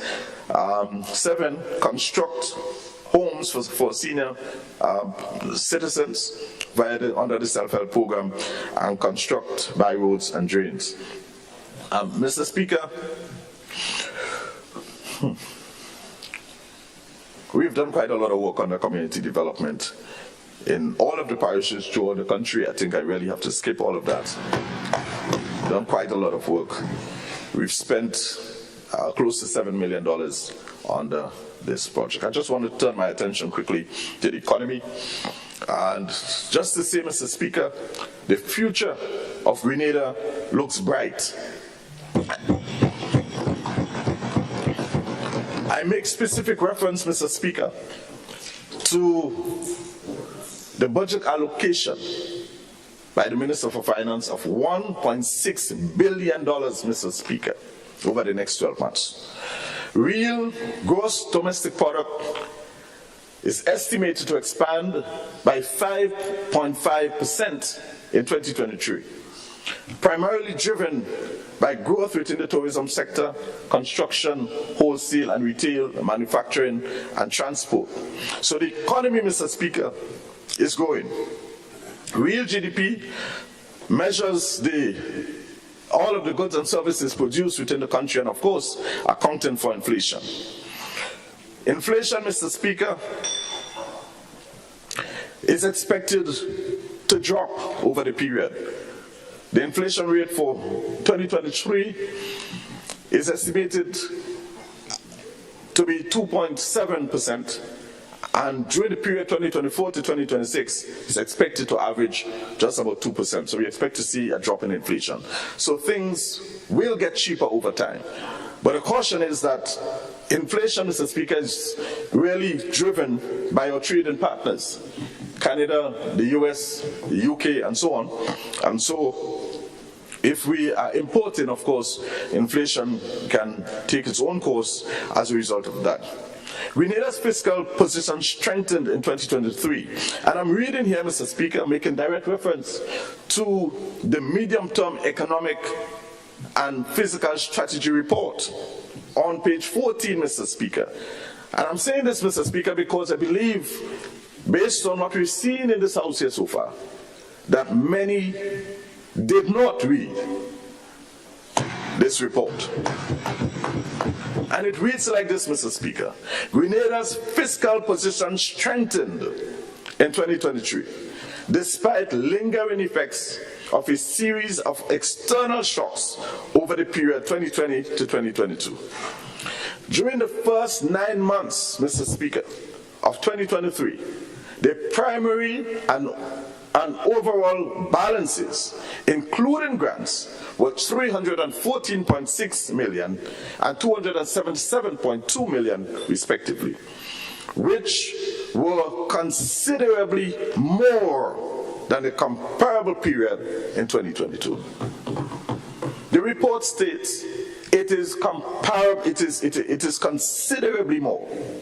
Big jump. So, Mr. Speaker, we are doing well as a government, but there's some people doesn't want to hear this, and that is why they're not here today. Total revenues and grants were 15.4% more than that collected in the same period of 2022. And there, Mr. Speaker, can I have 10 minutes, please? Honorable MP, I grant you 5 minutes more. Thank you so kindly, Mr. Speaker. Thank you. The performance of tax revenues, Mr. Speaker. Tax revenues increased by 19.2%, reflecting the general economic vibrancy. That's what the report states. Economic vibrancy. This is not our words, Mr. Speaker. We didn't write this. And so the economy is vibrant, it's robust. And that is why we are able to report 11.9% unemployment rate, as opposed to the double figures that it used to be before. Under the tax amnesty, Mr. Speaker, where they said it will not work, we tried this before, it failed, $20.3 million collection, Mr. Speaker. And the report also reads, that all tax types recorded higher collections in 2023. All tax types. Mr. Speaker, prudent management led by our Honorable Prime Minister. Within the report, Mr. Speaker, it states that the unaudited financial statements of all statutory bodies and state-owned enterprises as of June 2023 showed an improved financial position, all compared to 2022. Revenues increased, hear this, Mr. Speaker, revenues by 37% compared to 2022. Not only that, Mr. Speaker, net surplus showed a tremendous turnaround. That's the words of the writer of the report. A tremendous turnaround from his deficit of $50.1 million, Mr. Speaker, in 2022. We were losing money on the state-owned enterprises and statutory bodies. We lost $50.1 million. Compared in 2023, Mr. Speaker, of a surplus of $32.3 million surplus recorded. Whilst total expenditure decreased by 10%. Prudent management. Mr. Speaker, a lot was said. I still believe I have a couple minutes. So a lot was said, Mr. Speaker, about the health service. Under the previous administration, they appointed a well-qualified and experienced doctor to lead the health service. And one wonders why. They had to remove the doctor from health and place the doctor in tourism where there was no expertise. Why, Mr. Speaker? So we inherited a broken health system. Broken. Demoralized doctors. Demoralized staff. That's what we inherited. They were called, I don't want to use those words, but everybody, all Grenadians know how they called the doctors. All Grenadians know. Demoralized staff cannot give you excellent service. We are trying our best. Mr. Speaker, we've purchased the land. We've secured the property to be able to construct a brand new hospital, state-of-the-art teaching hospital for the people of this country, to the tune of some $34 million. 16 was already paid for in cash. We closed the deal. And we are beginning the preliminaries early in 2024. So don't blame us. Don't blame your children when you're always absent. Don't blame us for the broken health system, Mr. Speaker. Blame yourself because you were there for 22 years. And we met it broken. We are in fixed mode. And when you speak about projects, Mr. Speaker, thank you, Mr. Speaker. So just let me just wrap up quickly. So I'll leave that alone and utter my thank yous. I wish to say thanks, Mr. Speaker, to my constituents. I cannot stop thanking them because it's only because of them I am here. And to the staff at the constituency office, I thank you for your continued prayers and best wishes. Mr. Speaker, in April this year, a lady 99 years old walked into the office, held my hand and prayed with me, a constituent of St. George Southeast. 99 years old. I thank her. I thank also the management and staff of the ministry for their continued support and hard work and dedication to duty. I thank the Honorable Prime Minister for his stewardship, his leadership, his vision, his insight, his wisdom. Mr. Speaker, this man is anointed by God to lead Grenada in this time. I thank the rest of Cabinet for your continued unity and strength. I'm able to draw from you, my colleagues, on a daily basis. That's what motivates and inspires me. Thank you so much. Mr. Speaker, finally, I want to thank my family, my wife and children, and my mother and siblings. And I thank Almighty God, and I pray in church for the continued blessings upon my life. Thank you, Mr. Speaker. Thank you very much, Honorable MP for St. George South East. And I now invite a member of the opposition to present, Honorable MP for the Tongue of St. George.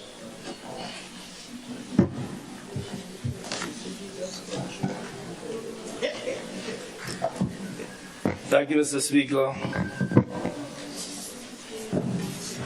Mr. Speaker, I want to first of all thank all of those who worked hard in preparation, the ministry workers, etc., who prepared this budget so that we can stand here today and have this debate. I also want to thank the people of the town of St. George for their trust in me for 4 elections and having me here today. Mr. Speaker, I will address several areas, but because of limited time, I will have to cut down on some of the things I'm saying. But I know you would support me when I say, Mr. Speaker, I know that, because you are, like all of us, a rural man, an agriculture man. And I've heard nothing said in this house for the last couple of days about agriculture except to pay some lip service. Even my friend who just spoke, he said what? He talked about growth and tourism and this and that. No reflection of growth in agriculture. Nothing. My dear friend, the minister, because the senior minister of agriculture, I know the junior minister is here, but the senior minister is here. And the senior minister spoke for about 5 minutes on agriculture. So I beg you, maybe you can give me some of his time so I can deal with the issue that I know is close to all of our hearts, the agricultural sector. So I will start with that. So when I get my extra 7 minutes, I will use it for something else. It was 6 minutes and 49 seconds that my friend went on for.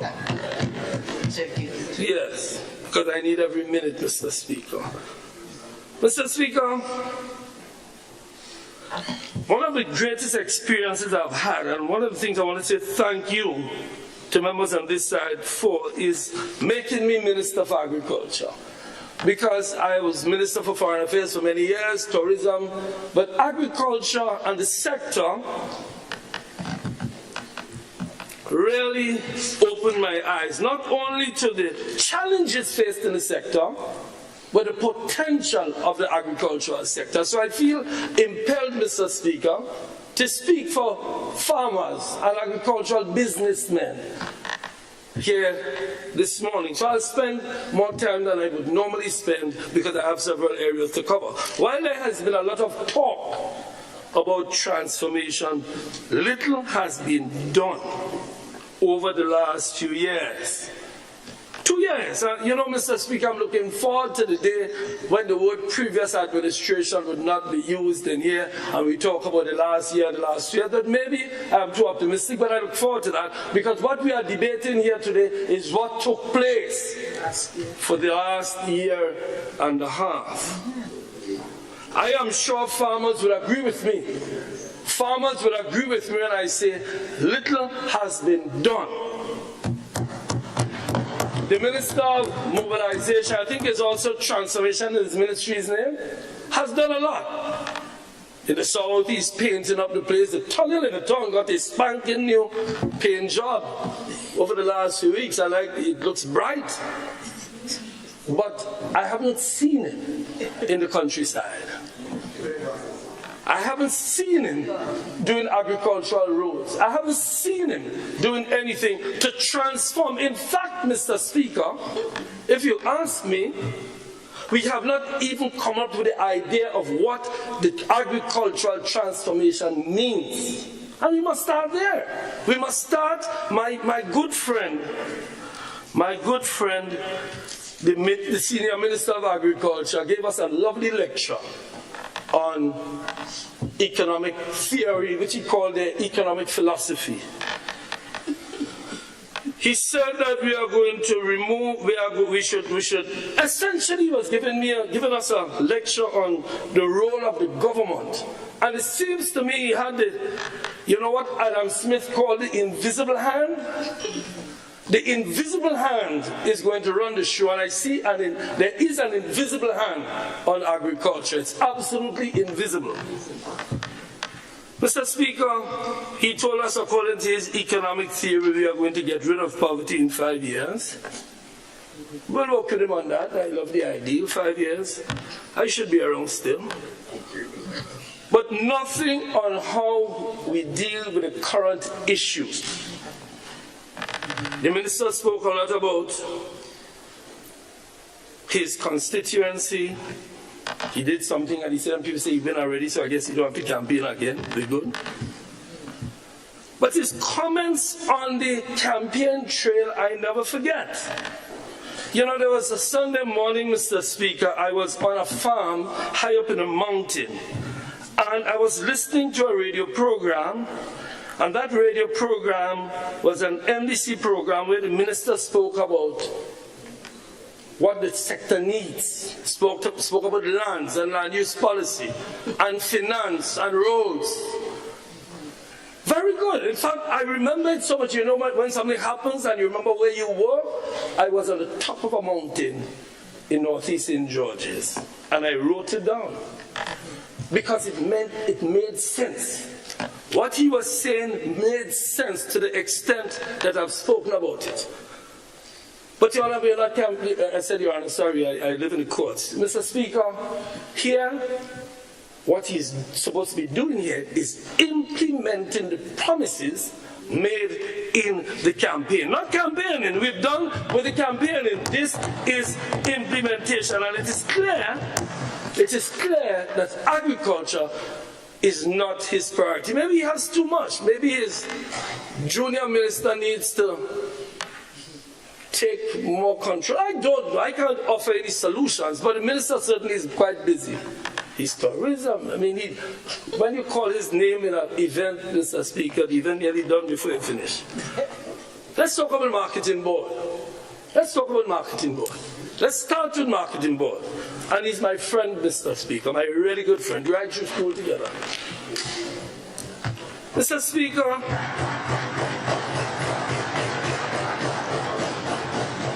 marketing board, we welcome the leader of the opposition to the House, Mr. Speaker. He came in as usual with a flair. The father of the House. They try to call you grandfather, I say no, father. Father of the House. Mr. Speaker, marketing board, the minister delivering the budget said, and it's the first time I've heard it and my hair went up, that it's going to be a private sector-led entity. It falls into the philosophy exposed by my brother from St. Andrew Southwest, that we are moving what was a government entity, not to a public-private, but to a private sector-led entity. That is what was said in the budget. But that is not what has been said over the years. We spoke about government, a partnership. Now, I don't know any partnership where the private sector would lead and be willing to follow those who they're leading. It means, therefore, they will have a leading role and the private sector will control marketing board. Let's go back to what marketing board was established to do. Let us go back to the vision. My friend was there. It was supposed to Marketing and National Import Board to find markets for farmers, and they were supposed to get inputs in at a good cost. The private sector motive is profit. And I'm not criticizing it, I'm saying that is what it is. My friend is an economist. Marketing board was never developed, was never conceived as a private sector entity. In all of the consultations we had, and we had many, that was never the intent. The intent was to strengthen the marketing board, maybe using private sector principles, but not making it a private sector entity, which is what seems to be the new thinking. My friend spoke about public goods. The government is responsible for public goods. Well, that is a public good and must be seen as a public good to help find markets and to help get cheap inputs. Mr. Speaker, the marketing board is a public good. This economic philosophy that seems to be driving agriculture is going to lead to the demise. Why? And I'll come in a while to the government farms and that issue of the idea of a private sector-led marketing board. I know there are members on the other side who would not agree with that. Mr. Speaker, the member spoke glowingly about going to Boston, meeting a man in Boston who is the biggest bread producer in Boston, and coming back and getting airlift. We have, you outlined them, we have JetBlue, we have American, we have... And he praised the airlift committee for finding airlift so that tourists could come to the hotels. Splendid. In fact, when the member here was Minister of Tourism, we had conversations about it. I myself was Minister of Tourism for some years. Great news, more flights. But is there an airlift committee for agriculture? Is there anybody in agriculture looking for markets and finding space on the plain so that farmers can get their produce exported to countries that they are in demand? I haven't heard that from the member. We need tourists to come to Grenada, to the hotels, of course, to eat. Tourism is extremely important. But we also need to increase exports. But then again, my friend from St. George's Southeast, in mentioning growth in all the sectors, mentioned not the agricultural sector. So I guess that is not something we are looking at. Agriculture is now going to be, an outside child, as it were, of this government. Mr. Speaker, the House heard a lot from the minister, but heard little on that issue. Mr. Speaker, another vexing issue, land use. The members on the other side speak about it. Mr. Speaker, when I was Minister of Agriculture, Cabinet approved the National Land Use Policy. The legislation was in process of being drafted. Which is a critical issue, Mr. Speaker. We only have 80,000 acres of land in Grenada. Only a small percentage, maybe 10 or 15%, belong to the government. Mr. Speaker, we signed an agreement with a well-qualified Grenadian to map out all the government lands, an issue that was raised. Where is government land? There are some people, you don't know where government land is. In fact, you have a story going on saying government people in the militia lands is the only people that know could hide land. Because when they tell you, look, government land, they might come back and say, gone.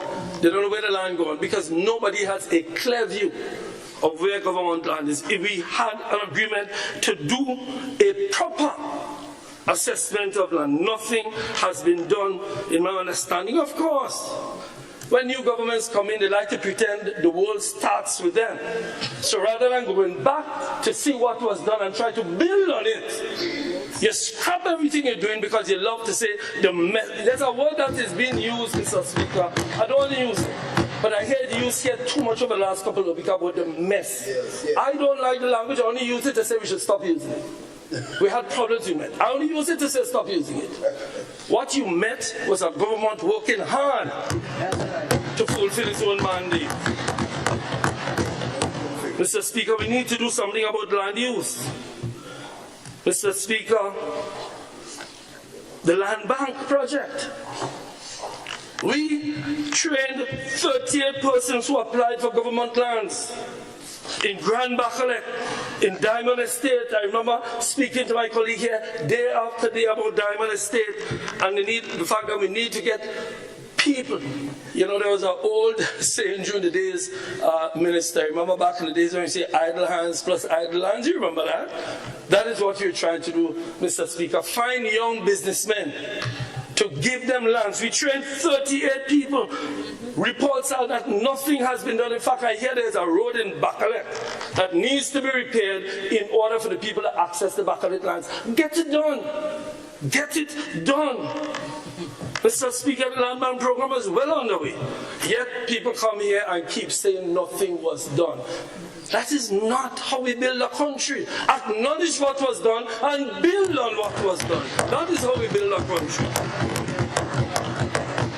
Mr. Speaker, we need more energy in the Ministry of Agriculture. And a lot of these plans were left on his desk. If the minister would find a little time to visit the Ministry of Agriculture, maybe he will see all the plans that we have developed for all these areas. Visit there when you take a little time off your busy schedule. Mr. Speaker, on the land bank, we had an arrangement with private sector. Remember, if the land bank project is going to succeed, you must include the private sector. We met with a gentleman, Mr. Leroy Nichols. I can call his name now. To use his land, he agreed to put the tractors, he bought tractors actually, to work with us on the land bank project. Mr. Speaker, well, I know Mr. Nichols has now sold that land for the hospital that is going to be started this year, 2024. The hospital started, I think, said January 2024. But you can find other private sector people, but they need assurances. The land bank project needs to get going. Mr. Speaker, farm roads. Mr. Speaker, I see that the $27 million World Bank project. Nothing spent, if anything, a small. I mean, I don't know. You talk about the implementation rate. Where's the Minister for Implementation? 90%. 90%. But in agriculture, how much we have in agriculture? Let me just check the numbers and see. In agriculture, you spent only $16 million out of a $39 million allocation. 16. I have a mathematician, maybe the leader opposition could help me with that, but that's less than like about 40%, 30%. Yet you stand and say about 90% implementation rate. Well, read the numbers. Read the numbers. It's here. 16 million, and yet 23 million remain unspent. Mr. Speaker, yet you increase the budget this year. Well, you're going to be, what would be doing, not increasing the budget, but increasing you'll be increasing the rate at which you don't implement. That's what you're increasing, the rate at which you don't implement. Mr. Speaker, farm roads.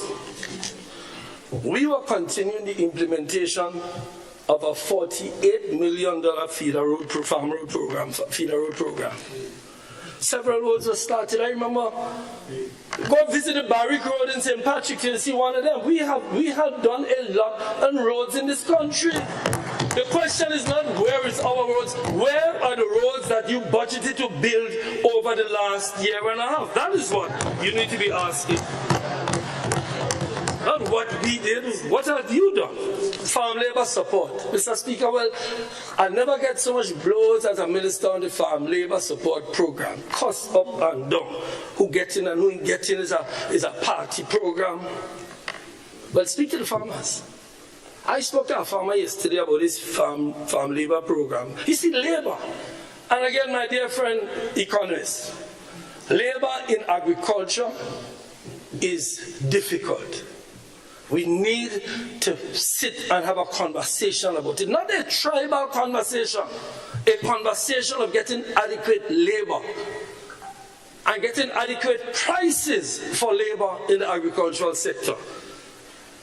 Until then, the government farm labor program is critical for farmers. I had a farmer call me yesterday nearly in tears. Not crying about the program, crying that he can't find labor. That is why, and member on the other side, that is where the public good comes in. That is where your economic philosophy falls down. The government, the state has to play a much more interventionist role in small economies like ours. You can talk what you want about private sector. The private sector is led by profit, and not all sectors provide them with a profit that is an incentive for them to get into it. Just like agriculture, Mr. Speaker. Mr. Speaker, government estates. And I know we make a lot of mass about government estates, but let me just tell you this. Let me acknowledge this, that the previous government did try your economic philosophy on some of the estates. We tried your economic philosophy. We found a group of Grenadian investors, and they went to Grand Bras. And we found a regional investor and went to Bellevue. So if you want to see an example of your philosophy failing, look at what happened there. There was not sufficient incentive for them to develop. That is why we moved. Don't come here and say you took back Grand Bras. We took back the Grand Bras estate and put it under the ministry's control. That is a fact. And it's a fact, my brother. It is a fact. We additionally with Grand Bras, pursued some developmental projects there. But let me tell you, on the Bellevue estate, yes, and there was a contract. But it did not work out because the private sector driven, just like you will find out with marketing board eventually. You'll find it out. Take your time. You'll find out that the private sector is motivated by profit, and when there is no profit, nothing is done. But there are sectors, member.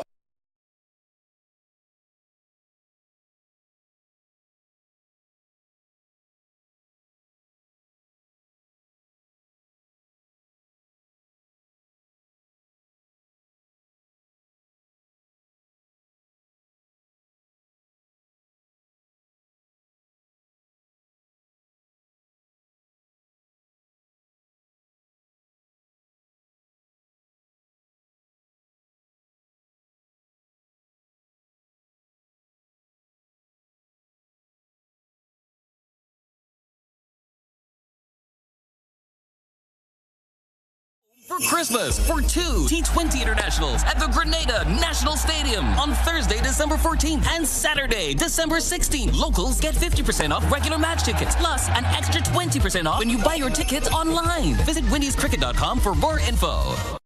Plug into Digicel Plus and get even more entertainment with Disney Plus included. The best of Disney, Pixar, Marvel, Star Wars, and National Geographic all in one place. Whenever you want, plug into Plus to enjoy Disney Plus and much more with a home fiber bundle. Sign up today. Digicel Plus. Like family, it's always exciting when lottery players get together. Now the lottery games are joining in the fun. Check out the multiplier family of Instacash games. 5 times the cash at $2, 10 times the cash at $3, and 20 times the cash at $5. On your tickets, match any of our numbers with any of the winning numbers and win the prize below that number. There's more. Multiply your winnings up to 5 times, 10 times, or 20 times more. Winning is easy. Play Monday to Sunday. There are no draws to wait on. Win instantly. It's the multiplier family of Instacash games with over $675,000 to be won instantly. Don't just buy one, buy all, because family is everything. Must be 18 years and older to play. NLA, making family dreams come true.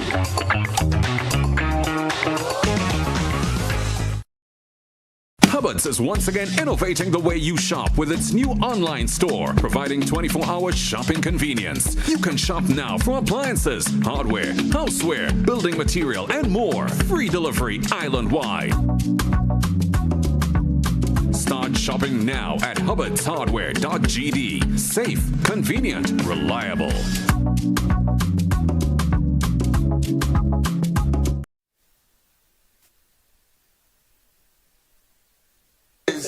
Try to sort it out.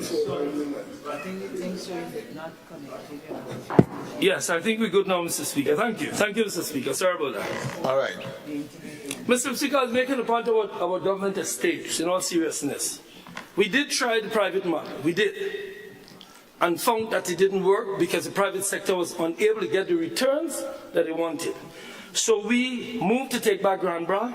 And on Granbra Estate, Mr. Speaker, 39 acres were rehabilitated.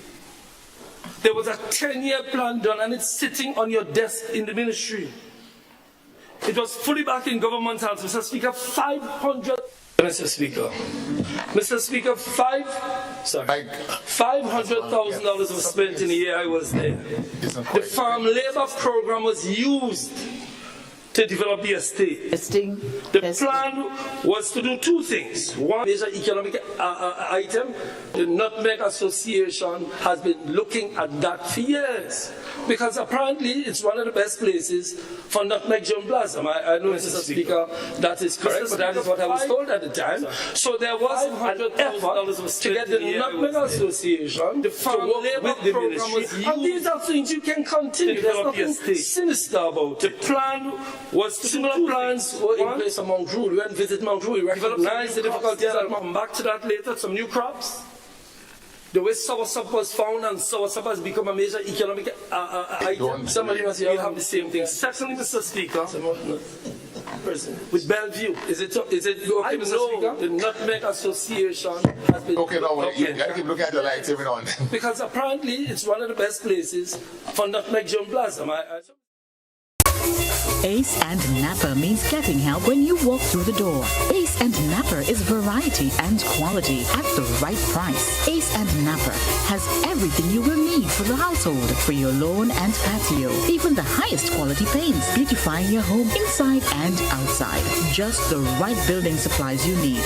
And Napa providing the best in automotive supplies and accessories. The guarantee is we are so much more than a hardware store. Ace and Napa on the Morris Bishop Highway and Cross Street in the city. Ace will always be the helpful place. President, is it okay, Mr. Speaker? Okay, no, you got to keep looking at the lights every now and then.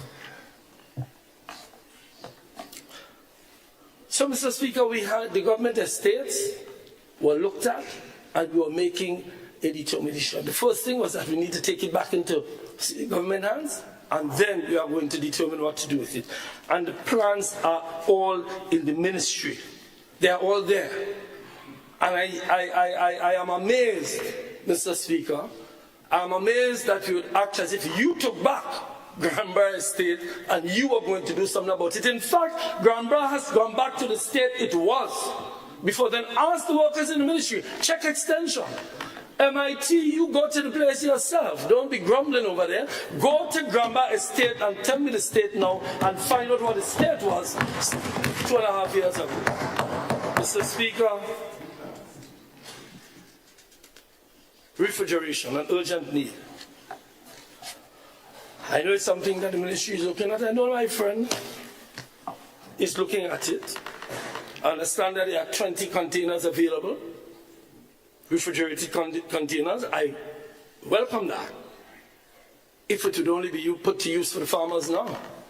Being available is not sufficient for the farmers. They need refrigeration. And of course, you can come back and say we needed to do more. And of course, we accept that we need to do more. Just like in 5 years' time, somebody will tell you you should have done more. That is the nature of development. But there's a question. Maurice Bishop International Airport needs refrigeration down there. Because many farmers are complaining. They bring their products to the airport. The plane is delayed. Or the flight is cancelled. They have problems. So we need the government to look at refrigeration, particularly for perishable goods. That is something we recognize the need. We are looking at it, and I'm sure you recognize the need. But your job is to get it done. You have that mantle in your hands at the moment. Let's talk about exotic crops for a minute. You know, the lesson of soursop. You know, soursop, in a sense, we're treating it as if it was an accidental find. Soursop has become one of the main economic drivers in the agricultural sector. I know my friend, the minister, I'm not sure if you call him Junior, whatever, Minister of Agriculture, he himself is a farmer. He knows. He's been in the sector. But we must try to maximize the soursop crop. You know, soursop and the Anonas, you call them, Grenada is the only country that can export these products into the United States because of the work of the Ministry of Agriculture. Soursop, sugar apples, and a whole other group of them, they can get into the U.S. market because of the work of Thaddeus Peters and other people in the Ministry of Agriculture in the pest control, pest management unit. Mr. Speaker, less than 1% of the soursop market in the U.S. is supplied by Grenada. Less than 1%. The numbers indicate that there is we are supplying about 550 metric tons. The market can take 100,000 metric tons. Done properly, we have a potential to earn, according to the experts, up to $800 million with soursop in the U.S. market, because now soursop is seen as some, you know, you go to China and get soursop leaves. Soursop is seen as a new crop that can help you with health. They talk about cancer treatment and all of that. We need to focus on other exotic crops. Sugar apples, there's one named Abui, Santol, Landsat, you know them, you're the minister. These are products that we can grow in Grenada. You see, the transformation we speak of, what we should look at, are crops that can give us high yield, high income for small spaces. We don't have large land spaces. I don't know how many times I have to say that. Look, at the topography is not one that can deal with mass production. So we need to find crops that can give us high incomes with small spaces. Soursop is one of them. Sugar apple could be one of them. And what we decided was to do a study, and you can go to the ministry, minister, and you'll see it there. You can speak to your extension people. Granborough Estate was earmarked by us, and we started the work to make Granborough Estate the place where we will study the soil requirements for these new crops. Agriculture takes time. We need to grow sufficient of these crops to gain the income that we could. And there's a gentleman in St. Andrews, I'm sure the minister knows him. He's willing to pilot the project, and we will enter into a public-private arrangement where he will grow these crops, and we will study the ground, because apparently the Granborough conditions are very good for these crops, so that other farmers can come to Granborough and see how to produce. Mr. Speaker, I want to give credit to the people in pest management, the Thaddeus Peters and his team. They work with the USDA and work with the FDA in order to get access to the market, and now countless farmers are reaping the benefit of their work. Honey production, well, we did some work, and the same pest management unit did some work to get Trinidad to accept through the CAFSA arrangement. But unfortunately, there are some political obstacles. I hope the Minister of Foreign Affairs will be pressing it every time he gets a chance to meet the Minister of Foreign Affairs of Trinidad and Tobago. We did try, Prime Minister Mitchell on this side, did try with Prime Minister Rowley. But Prime Minister Rowley, maybe you need to do what Prime Minister did again. When he visited Trinidad, he gave Mr. Rowley a gift of a bottle of honey to show him that we can give them good Grenada honey. But it is something that the honey farmers in Grenada are eager to get access, and Trinidad is blocking it. And I urge the Ministry for Foreign Affairs to look at that. Mr. Speaker, these people in Pest Management Unit work quietly in the background. I just want to give them the credit they deserve. Cannabis. Cannabis seems to be a flagship product. I don't know. I said last year, and I repeat it. Legalization of cannabis is a complex matter. I know you campaigned on it, you're going to legalize. In fact, most people believe it would have been legal already, it would be legalized. You said legalized because we were saying decriminalized. Since then, you have cautiously walked it back. I see you walked it back cautiously. The promise to legalize. Now you're talking about legalize for medicinal purposes, you're talking about decriminalize. I know. Politics is that. You make a promise, you overpromise, you have to walk it back. People will understand. Just walk it back a little faster and let's get what could be done. And this is what could be done. The reason why there's a CARICOM commission on cannabis is because all CARICOM countries are aware that this is a complex matter. Legalizing, you're talking about the banking industry, you're talking about a whole heap of matters. It is complex. We simplify it. You know, politicians like to simplify people so they take what you say. What we need to do is to agree on what can be done. And what all CARICOM countries have done is to decriminalize a small quantity. And you don't need to do any work. I see you have a budget for it again. You know why you don't need to do any work? Because the legislation, Mr. Minister, is on your desk. And if you can't find it on your desk, ask the Parliament, because it was laid in Parliament several years ago. So do not make it sound like you're inventing the wheel. You are not. It was laid in the Parliament to decriminalize small quantities, because that is what the CARICOM countries, particularly the OECS countries, agreed on. But you went out and promised people you're going to legalize, so let's see you do it. I think you have 3 months, you said. It's 3 months, the first 3 months, and next year bringing legislation. You don't need 3 months. You can bring it tomorrow. It's there. Sitting on your desk. And another vexing issue I have heard nothing about. And Mr. Speaker, I told you I have to speak a long time on agriculture because the farmers have not heard anything. So I will speak for the other side on agriculture too. Pretty last, Mr. Speaker. I quoted I see my friend last budget, my friend the minister. Well, when he was speaking, I thought he was actually going to declare war, you know. He said, "What, you know? We're going to, I can't find it here now, but we're going to fight them. We ain't taking no bones under." The language was quite, make no bones and we won't mix anything.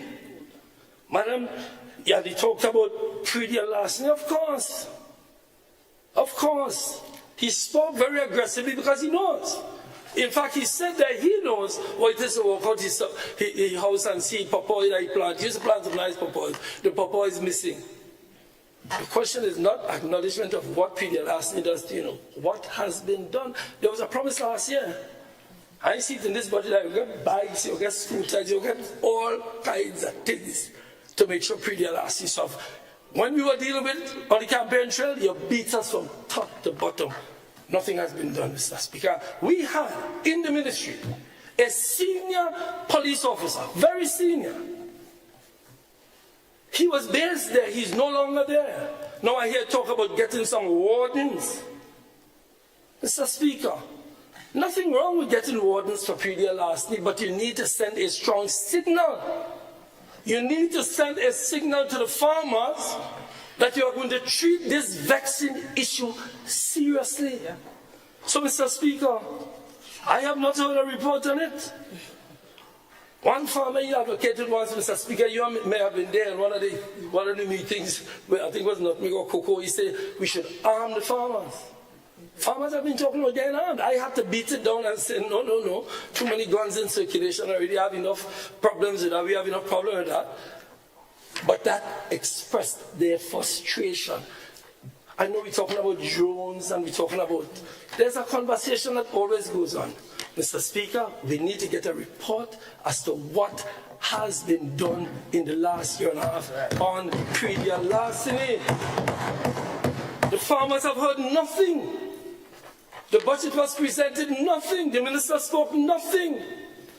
Well, poultry is another one. The vaccine issue must be addressed, and I know we need to hear about what's become of our poultry policy. We need to hear it. I'm not here just to criticize. We made errors. There were things that we should have done that we didn't do. You can't just keep saying over and over, year after year, what you inherited. It is yours now. You do something about it. It is yours. Former Minister Dabrio, he met with Caribbean Agro many times. He was trying hard to get Caribbean agro. But of course, there is a legal issue, and I'm sure members on the other side are very much aware of that. There's a legal issue. You made it sound very simple, like you did with cannabis. It's very simple. Let's just deal with Caribbean agro, get them to bring the price. A year and a half gone. We need to hear what is happening. This is both an economic issue and a health issue, because Grenadians must eat protein. So we must have it at a price that is affordable to the people. But we must also have it at a price that the people who are producing it can make a profit. And if the feed prices are so high that the price of the meat gets so high, then it's a problem.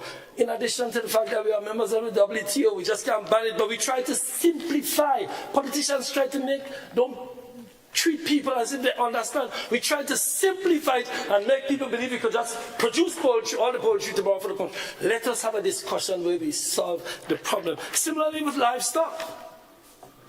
We need to maximize local production. And you know, in all of this, Mr. Speaker, I want to go back to something I said earlier. When we say transforming agriculture, what do we mean? What are we transforming from to? You have to give people a vision. If you have to take me to the promised land, you have to show me what the promised land looks like. Why do you believe people want to go to heaven? Because they have a view of what heaven looks like. So too much transformation. What does it mean? So a man paint the floor, a man paint the roundabout, he put on some flowers and he transformed the area. Nonsense. Tell me what you mean when you come here and tell the farmers you're going to transform, particularly when you spend $23 million less than the government gives you to spend. We're transforming. If you don't know how to spend it, you can ask us how to spend it. We'll get that done momentarily. GCM, Mr. Speaker, I have to move along. I want to congratulate GCA and GCN because I hear you're doing some good work with your your added value, as the industry calls it. That you've now set up the Bolio agro processing. Am I correct? That is going well. So don't take the credit. It's GCA and GCN. Mr. Speaker, talking to. I want to congratulate, through you, Mr. Speaker, the associations for the good work they're doing in agro processing and adding value. And I want to urge the government to assist you in boosting raw material production. I think that's the big issue for now. Boosting raw material production, because you have more sales than you have material to offer. In other words, your demand is higher than your ability to serve that market. So the government, this is where, again, my friend, with your Adam Smith theory, that is where the government needs to intervene with maybe Bellevue Estate and other estates. That's where your economic philosophy of private sector, the state needs to come in and help, just like they help tourism. There's a whole ministry of tourism, and what services the private sector in tourism? There's a whole tourist board that services the private sector in tourism. Where is that for agriculture? Mr. Speaker, so I want to congratulate but Mr. Speaker, the vaccine issue of Moja is still there. I don't want to go down that road now. That's a long debate. I still believe personally it's in the farmers' interest on the Moja issue, and I know there are many farmers who believe that, but there are some issues there that will take you some time. So I don't want to touch that. So, Mr. Speaker, all in all, I say that agriculture must be given more attention. The entire debate for the last 3 days went on. I looked at the presenter speaking about food security enhancement and all of that. The $27 million has not been drawn down. You speak about implementation. Now you're complaining about why you can't implement when you beat everybody left, right, and center. There are challenges. Acknowledge the challenges and stop talking about what you inherited. You inherited a project valued at $27 million. Spend it so the farmers can have better production. That's what you inherited. And you inherited that. quick to talk about the M that you inherited, but not the monies you inherited to make you do all the things you can do, but you're not doing because you have a bad implementation rate. I know where the 90% come from. The farmers not seeing this. So, Mr. Speaker, I've spent half my time on agriculture because I believe we owe it to the farmers. Because when I heard my member talk, the member speak about growth in all sectors, but not agriculture, I switched and said, let me try agriculture. First of all, the farmers know at least we here listening. As I start, and I finish on agriculture with what I started with. I am grateful for the assignment I got from the Prime Minister at the time to go to the Ministry of Agriculture because it opened my eyes. Previous to that, they used to call me a tongue boy. No, not no longer a tongue boy. I try to balance of the thing. And my friend knows that I understand the rural economy. And the rural economy, the poverty you speak of, my friend, the poverty that you intend to eradicate, you can't do that unless the rural economy, particularly the farmers and workers in the sector, are themselves treated as important and worthy of becoming businessmen to take advantage of the things that you need to do. So I just want to say that, Mr. Speaker, and move on. I want to go on a little bit to foreign affairs, because I know I'm running out of time already. Mr. Speaker, a long time I used to get 2 hours, so I have to get used to this 1 hour thing. Mr. Speaker, I will start with diaspora. In 2008, when I became Minister for Agriculture, for Foreign Affairs, I called our diaspora community, and the record is there, the 16th constituency. The 16th constituency. Those were my words. I did that, Mr. Speaker, because I believe and continue to believe that Grenadians living outside of Grenada form a serious part of our economic landscape for development. Mr. Speaker, I have resided in London, spent about 5 years there, New York, another 10 years, Canada, 5 years. I know the diaspora. I live in Trinidad and Tobago. The further Grenadians go, and I repeat what I said many years ago, the further Grenadians go from Grenada, the more patriotic they become. That is a fact. Mr. Speaker, I see there's a $50,000 allocation. Maybe I look in the wrong place. $50,000. I think the question would start, Mr. Speaker, with what do we see as the role of the diaspora? Are there a group of people, as one activist said recently, that we go outside and ask them to come back and register to vote? Are they just voters, potential voters? Mr. Speaker, no. That is not my view and our view of the role of the diaspora. Mr. Speaker, during the last administration, like you like to say, we contracted with the IMO, the UN organization, to outline a plan to integrate the diaspora in national development. Mr. Speaker, because we must consider ways which we do two things. Two things must be done with the diaspora. One, maximize the investment potential of our diaspora community. Maximize the investment potential. And secondly, formalize a mechanism for the diaspora's participation in governance. Let me repeat it. Maximize the potential investment from the diaspora, which is enormous. And two, formalize a mechanism for their participation in governance. Mr. Speaker, in regard to the second, I proposed once many years ago that maybe one of the senators in the upper house to be assigned to deal with the interests and concerns of the diaspora. That is on the question of governance. Maybe that is an idea that we should start talking about, because there are more Grenadians living outside of Grenada than live in Grenada. Enormous economic potential.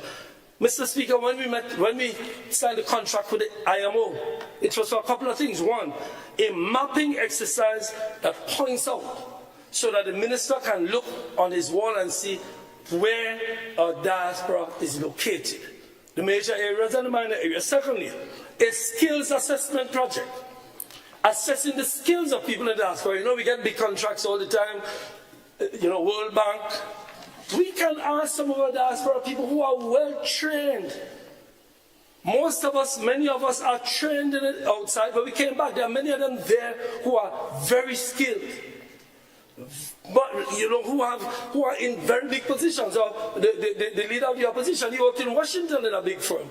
We can ask them to do some of this work so that our diaspora becomes integrated. Mr. Speaker, we also considered a remittance conference, looking at innovative ways, chatting about innovative ways to get them involved in our economy, and the establishment of the diaspora, the Office of Diaspora Affairs. That was something that was done by this administration. But all I'm seeing now with the diaspora is you're going to the diaspora, you're having a nice fete for them, a gala, whatever. That is not the maximization of the role of the diaspora. The diaspora wants to be involved in the economy, and they want to be involved in the governance. Let us talk about that.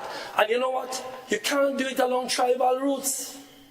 You can't go down the tribal path for that. The diaspora, while some of them may have support this party or that party, the vast majority of them are concerned about Grenada, particularly the second generation diaspora. Because you remember, second generation Grenadians out there are Grenadians by law. They must be considered. And as we celebrate this 50th anniversary soon, Mr. Speaker, we call for a collaborative approach, member for St. Patrick West, on the diaspora. The diaspora can't be seen just as a voting bloc for one party over another. Of course you can have your party office, not office, a party group and that. But in terms of the diaspora as an entity, we need to approach it through a serious discourse on where do we go. Mr. Speaker, for continuing on foreign affairs, reparations, Mr. Speaker, I just want to congratulate, I'm not sure if it falls under foreign affairs, yes it does, but I just want to congratulate them on the participation in that. I want to mention my good friend, former Senator Ali Gill, for the work he's done. Every time I get a call from him these days to hold for him in a matter in court because he's in Kenya or in Nairobi, or the last thing he just come from is Senegal. And if you asked me years ago, I would have said this reparations thing is a pie in the sky, can't work.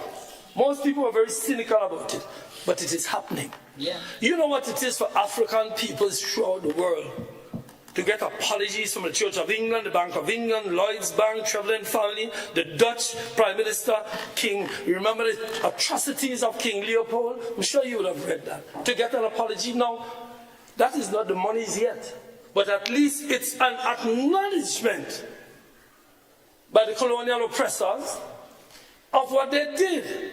You know what that meant to the Jews after the Holocaust, that up to today? You know what it meant to the Koreans in California who were locked up during the Second World War, during the Korean War, sorry? So that apology for Africans outside and inside of Africa has come a long way.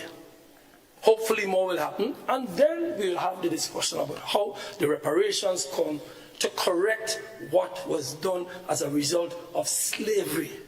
Slavery has warped the development of Africa and Africans. And we must address the issue of reparations and raise the consciousness of our people about that. And I want to congratulate the ministry for allowing the participation, and the Ministry for Foreign Affairs, and also to congratulate all the participants from Grenada. And Grenada, through Senator Gill, former Senator Gill, has become one of the most powerful voices out there on the issue of reparations. Mr. Speaker, I want to move quickly. I want to ask the Minister for Foreign Affairs with CARICOM to push on the issue of regional transport. I think all of us used to cuss Liat for years, but everybody wish Liat was there. We need regional transport to be addressed, and I know you can't do it alone, but I'm saying that Grenada should maybe champion the issue of regional transport so we can move people back and forth within the region, and also to commend CARICOM, to commend the Prime Minister's participation in trying to resolve the Guyana-Venezuela Essequibo dispute. I won't say much on that except to say that we hope that peace will prevail and that the CARICOM countries will find a way. Mr. Speaker, I also want to address some issues of labor. Mr. Speaker, first of all, we welcome the, what do you call it, I'm just looking for my notes here, Mr. Speaker, I'm sorry. The minimum wage changes that were made. We welcome that. We believe that it's something that's long overdue. We were looking at it, COVID came in, and it was not completed. Well, you know, I would ask you to speak to your ministry and check the records. That's all. You don't have to be cynical. Mr. Speaker, but there are some issues there. Again, you try your best, but you make a mistake. There are two issues I want to address. One, failure to universalize the basic units of pay from base pay to hourly pay. Right now, the only unit you're using in it is day pay. So if a man works for half a day, you get day pay. And we're not going to have a long discourse now, but look at it, because the more universally accepted unit is hourly pay. Look at that in it, and we'll talk about it. We can speak in Parliament about it. And secondly, discrimination based on geography. So, for example, let me just use one example so you understand what I'm saying. A bartender in St. David's will make less than a bartender in Grand Anse, based on what you have done. So it means, my brother from St. David, you're spanking new 2 hotels that we brought into the country, was it Intercontinental and Six Senses, that we worked so hard to get. When you get it, the bartenders working at that hotel will get less than bartenders working at Spice in Grand Anse. Look at it. Don't jump up. Look at it and come back to me and say whether or not you agree or not. But I'm giving some constructive criticism on the issue of that. And you need to address that. We welcome it. We need to address that. In addition, from Labour, some unions are complaining that there's a slow process for negotiations and they're not entirely happy. So if that can be looked at, Mr. Speaker, because union resolution of union disputes is, we had a process where we intervened immediately. And I can say this, we intervened immediately, called the unions into the office, let's sit down and discuss it before it gets out of hand. So I urge you to have a look at that. In addition to that, you have not come up with your annual report from your Ministry of Labour, something required by the Employment Act. So, Mr. Speaker, I am running out of time, so I will move on to another subject. Mr. Speaker, I will go on to my constituency for a few minutes and then come back to another matter. Mr. Speaker, my constituency is affected like everybody else, particularly the removal of a lot of projects, programs for young people. I remember having meetings with them, going to speak with them. I remember, Mr. Speaker, attending some of these activities, either Imani's or the Youth Biz or, Fly, Empower. Because one of the major problems we have in the town of St. George is training. I never forget. One night a businessman called me, I said this here before, and said he wanted some plumbers. And I felt great, I'll get some plumbers to get some employment. Problem is I couldn't find any plumbers. Because there is a lot of skilled workers in the town of St. George, particularly among the young people. And that is what these projects will end up doing.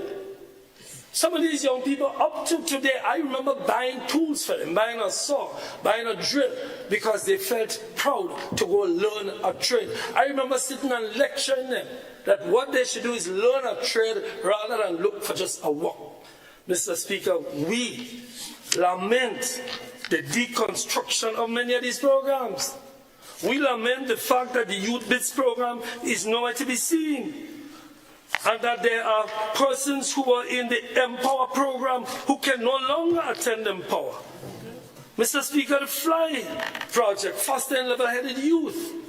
And then we complain when there's an increase in violence. Mr. Speaker, I spend most of my days dealing with young people who are in that kind of trouble. And they are not bad youth. They are just youth without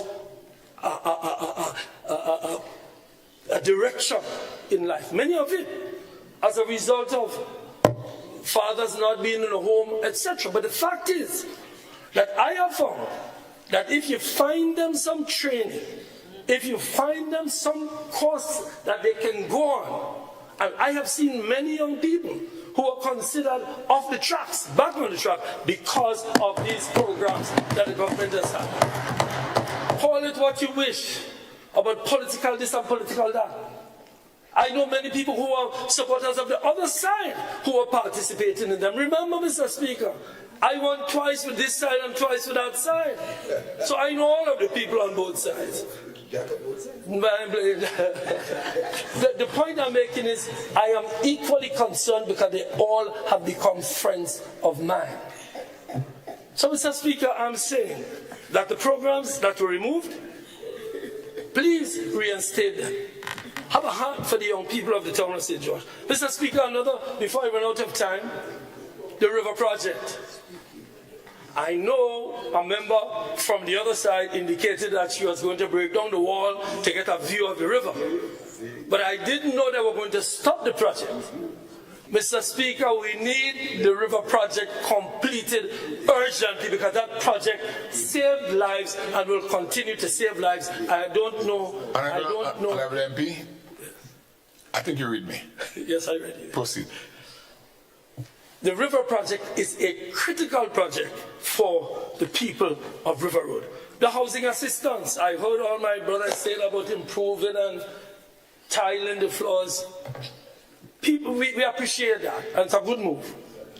But we need more housing assistance. We need people who are not aligned to get housing assistance. Too many times, I've had to intervene because somebody said they've been refused because they consider them to be on the other side, whatever that means. I need the housing authority or the housing assistance program to be distributed fairly across the board. I'm just asking, intervene. Maybe I'm wrong. As the member said, maybe we're wrong. I'm telling you what I get. Employment continues to be a problem. You know, you said earlier, I think it was you who was speaking, you said about all the development and so on and so on and so forth.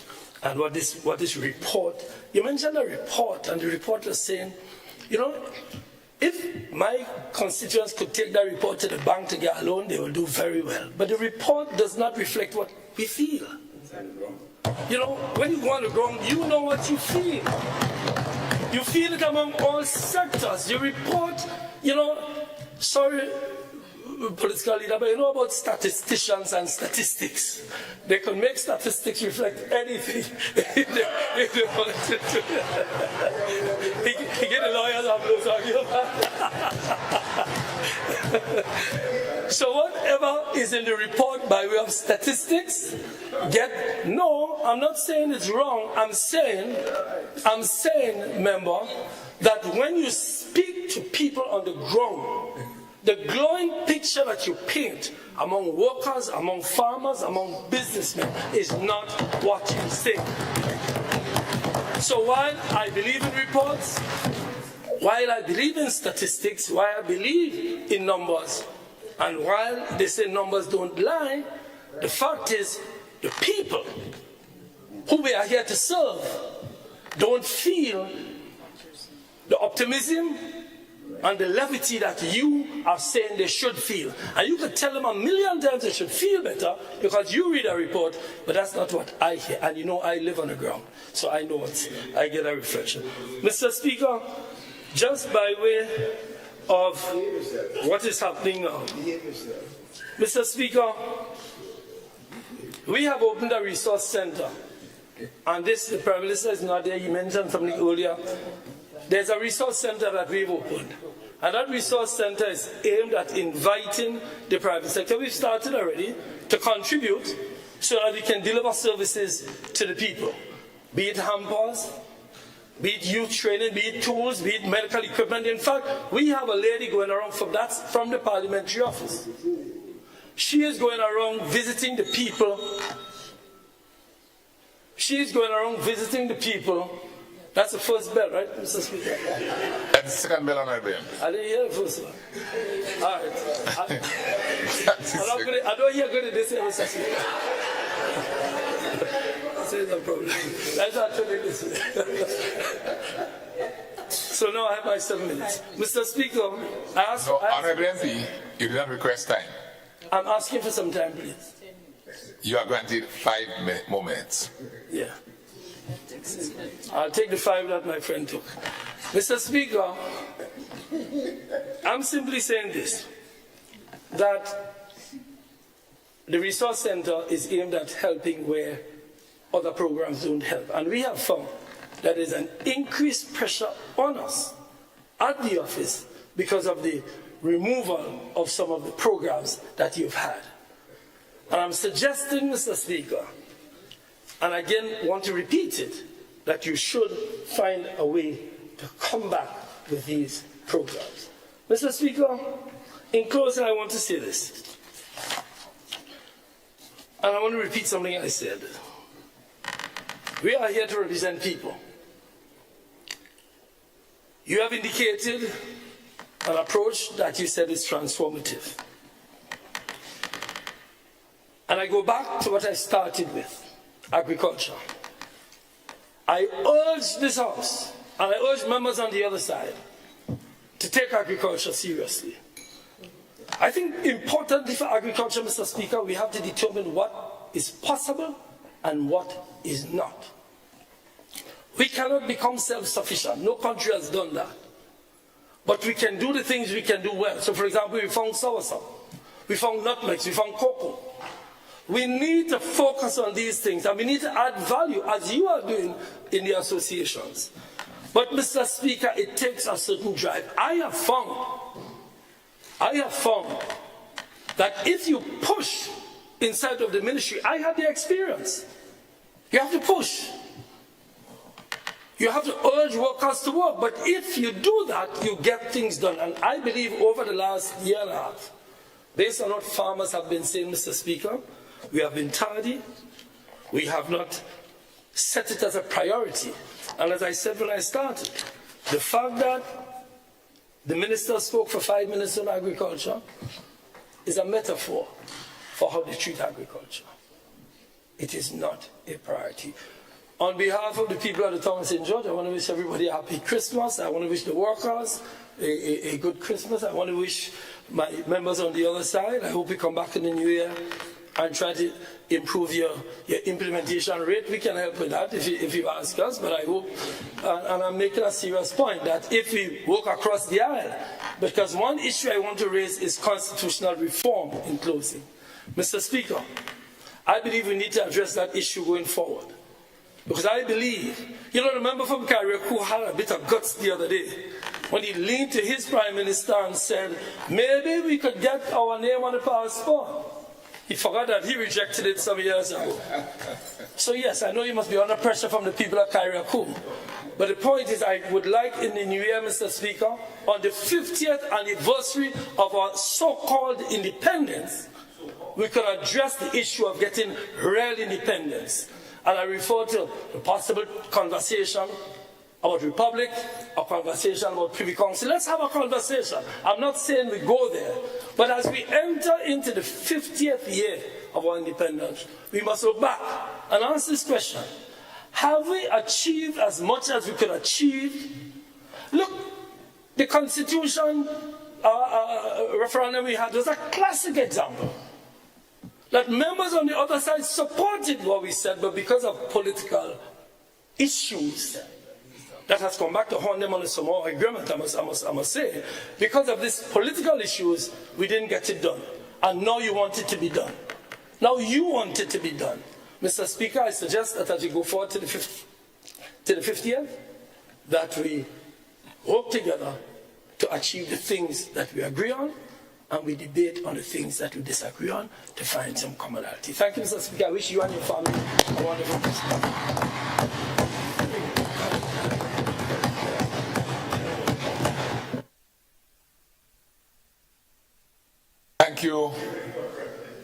Thank you, Honorable MP for the Town of St. George.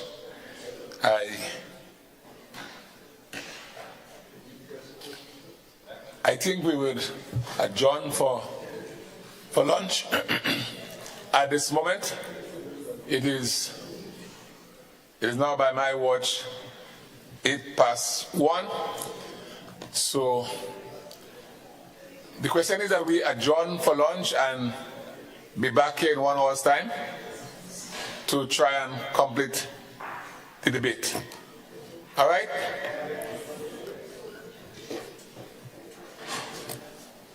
All right, can we be back here at about 2 p.m.?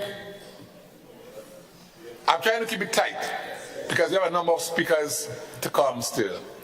All right? So we now adjourn for lunch.